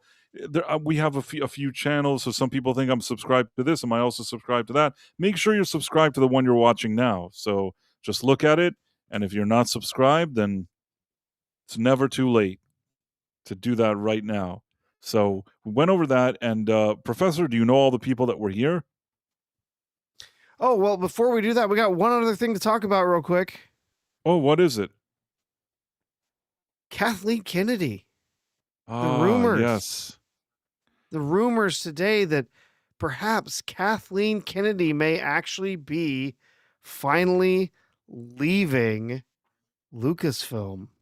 Do you think it's real this time, Price? It's all, you know what? I did a video, something like maybe 3 years ago or something like that. When 4 years, I don't know what it was. I did a video and I called it "Kathleen Kennedy is staying at Lucasfilm forever." And it was at the time where like every 5 minutes somebody said she was leaving, and I said that she wasn't going anywhere. This is a bunch of nonsense, and she's not going to go, and this is all shit. And in this case here, what if this was a real, like, there is no win for fans. She ruined the brand so much that I don't know how it can even recover. It'll never be what it was. But I'm saying that like had they announced that like Kathleen Kennedy, Filoni, all the people around her, they're all out, and a whole new team is coming in, you think, okay, maybe something's going on here. Filoni is exactly the type of guy that she would choose. And it wouldn't surprise me if, like, when they announce it, whenever they do, it'll be like, listen, I'm still going to be here for a transitional period. I'm going to stay as a consultant. Dave is going to move to this, and we're going to do that. And I'm going to be here, like, holding his hand and making sure he does, like, the work is at least as good as mine, or whatever stupid thing it's going to be. And everybody, like the whole press and everybody at Disney, is going to say that Kathleen Kennedy is the best thing that ever happened. I don't think that she's just going to go away. There's movies there. She probably had some deal that she still stays, involved, or she says something. This is not going to be something that they security comes and escorts her out of the building with the cardboard box, and everybody Nope. says you destroyed it. You're the worst executive ever. Nobody's going to do that. Imagine whatever the opposite of that. That's what's going to happen. First of all, nobody has even announced it. This is another situation that Matthew Baloney from Puck says that it's going to happen. He said it a year and a half ago, and then nothing happened. She just went. She did an interview. She said, "No, I can leave whenever I want. Nobody's going to tell me when to leave. Screw you." 2 days from now, we get another interview with her saying, "I'm here until I'm done. I'll be here forever." Yeah, there is potentially a ring of truth to her finally, leaving as the head of Lucasfilm, but she will not be gone. She's going to continue on as a producer, executive producer, whatever, consultant, something. Advisor, she's going to whatever be you want to call there. it. Her ghost is going to haunt the halls of Lucasfilm forever. Here's the thing, right? And because this is the rumor, of course, I enjoy Robot Head's take here. Of course, friend of the channel, Robot Head, an occasional guest. The vomiting is stopping, but the diarrhea is getting worse, right? I think that's a good way to put it. Yes, we're getting rid of Kathleen Kennedy, but we've got Dave Filoni and Lin Brennan, that would now be in charge of Lucasfilm. So you have old Dave Filoni over here, who made Ahsoka, which was an absolute garbage fest, ruined the character. One of the best characters that Star Wars has created since we had the original characters created by George Lucas. The character of Thrawn destroyed that character. Oh, Robot Head's in the chat. Hey there, Robot Head. We've got him. He's responsible for witches in Star Wars. He's responsible for the lesbian witches being included in the Acolyte. Baloney here is he's now in charge of creative whatever. He's gonna destroy Star Wars. He's not gonna bring it back. He's not gonna fix it. That's for damn sure. And then this Brennan is just it's a paper pusher. It's just these are there to people sign that the checks. These are people that are like Kathleen Kennedy's people. I don't take this seriously at all. This is a bunch of shit. This is not a real change. We've been saying this for a long time that Filoni is exactly the type of guy that she'd want around. She's not going to go anywhere immediately. They're still going to keep her. There's going to be some weird catch and some weird shit. I don't think she's like stepping aside. She's very much still in the picture. And the truth is, even if she did step aside, even if now she really walked out of the building and left Filoni with the keys and said, "I'm never coming back," this thing is in shambles. And I don't think Filoni is the guy that can fix it. Like I said, the only thing that could happen is if you remove all the executives, everybody involved in this studio, like all the main people, everything, all the writing group, the Pablo Hidalgo. I don't know all those people. I don't know if Pablo Hidalgo is still there. All those people, they all need to not work there. You need to remove them all from their jobs, and you bring in a whole new team of people that are like 100% like on board with the real Star Wars, not whatever this weird activist shit is. Sorry, Sean. That would be the only way. And this is nothing. It means nothing to me. Yeah, That's my personal he's opinion. yeah. It's an absolute joke. Filoni taking over means nothing. He's one of the main reasons that Star Wars has collapsed in the way that it has. He's been a major part of making Disney Star Wars the incredible failure that it is, and he's only going to continue in that fashion. Every single show is going to be about Ahsoka, so he has more material to stroke it to at night. It's just ridiculous. I'm so tired of all of these people. At one point, I genuinely thought Filoni, really kind of understood Star Wars and kind of knew how to, I mean, knew yes, how to because kind of Rebels, bring Star his Wars work, forward.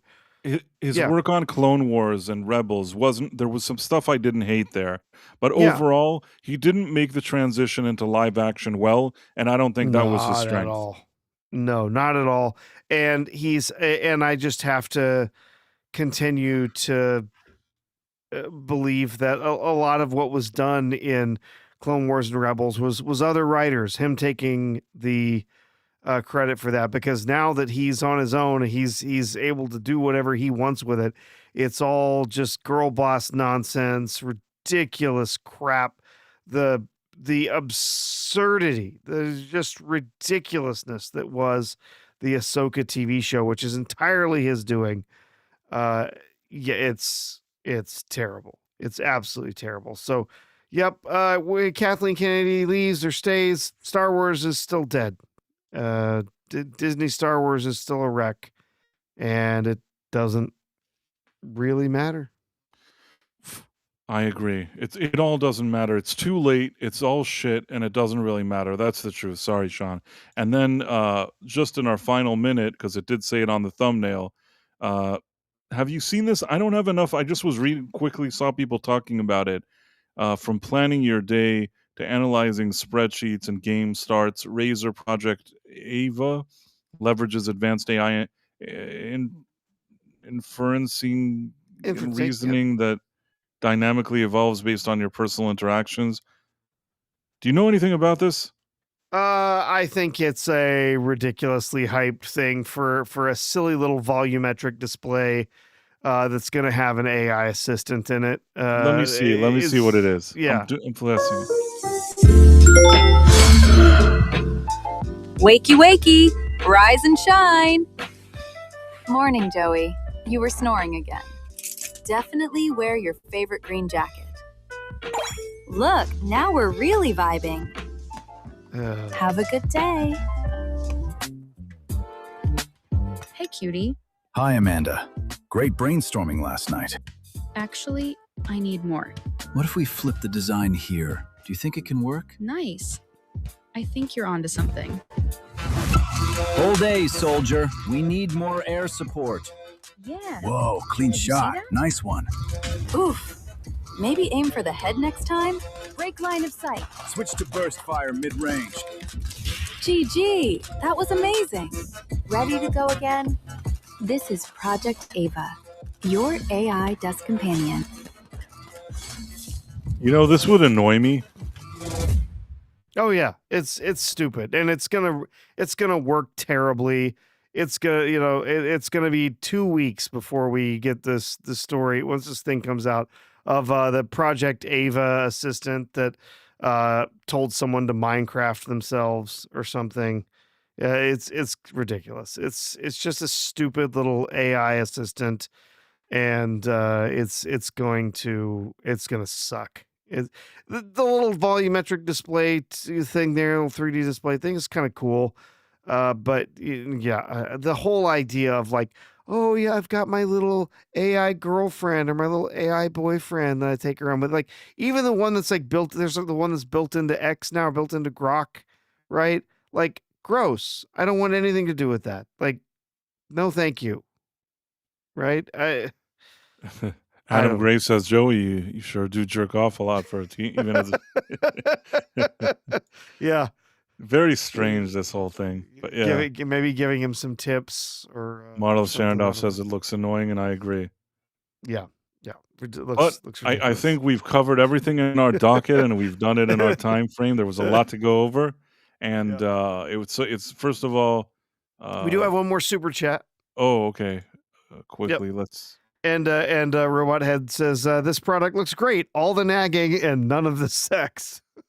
I was thinking something like that too. Didn't quite know how to word it, but I think that Robot Head is 100% correct here. Let me just put it. Oh, and Price went nuclear again. That's okay. He'll be back in a moment. So yeah, no, that Project Ava thing looks ridiculous. Just all of these AI assistants. There's something about it that to me just so weird that anyone would waste their time with an AI assistant like that, like becoming their girlfriend or their boyfriend or whatever. That's exactly, but that's the stupid idiots. Is the ones that vote for Mamdani are also going to play with that toy. They're also going to run out to buy that. They're the ones that like they want to protect dictators. They like Mamdani and they want to buy that toy. Absolutely. And, so from Jason Webster, $5 Australian. He's going to put some prawns on the Barbie. Frank Marshall will stay on to direct the film. He has always wanted to direct Congo 2, Ape Shit in Africa. That's probably true, yeah. Oh, man. I always think it's funny. I think that maybe Robot had explained this to me, that they didn't actually they don't say shrimp on the Barbie in Australia. Paul Hogan invented that in order to like impress Americans. It was all actually, I think it's prawns on the Barbie, if at all. But people in the US, I guess, they weren't expected to know what prawns were, so they went for shrimp. Yeah. Anyhow, if you have the people that were here, we can say our goodbyes to we can. Yeah, sure. Hold on just a second here.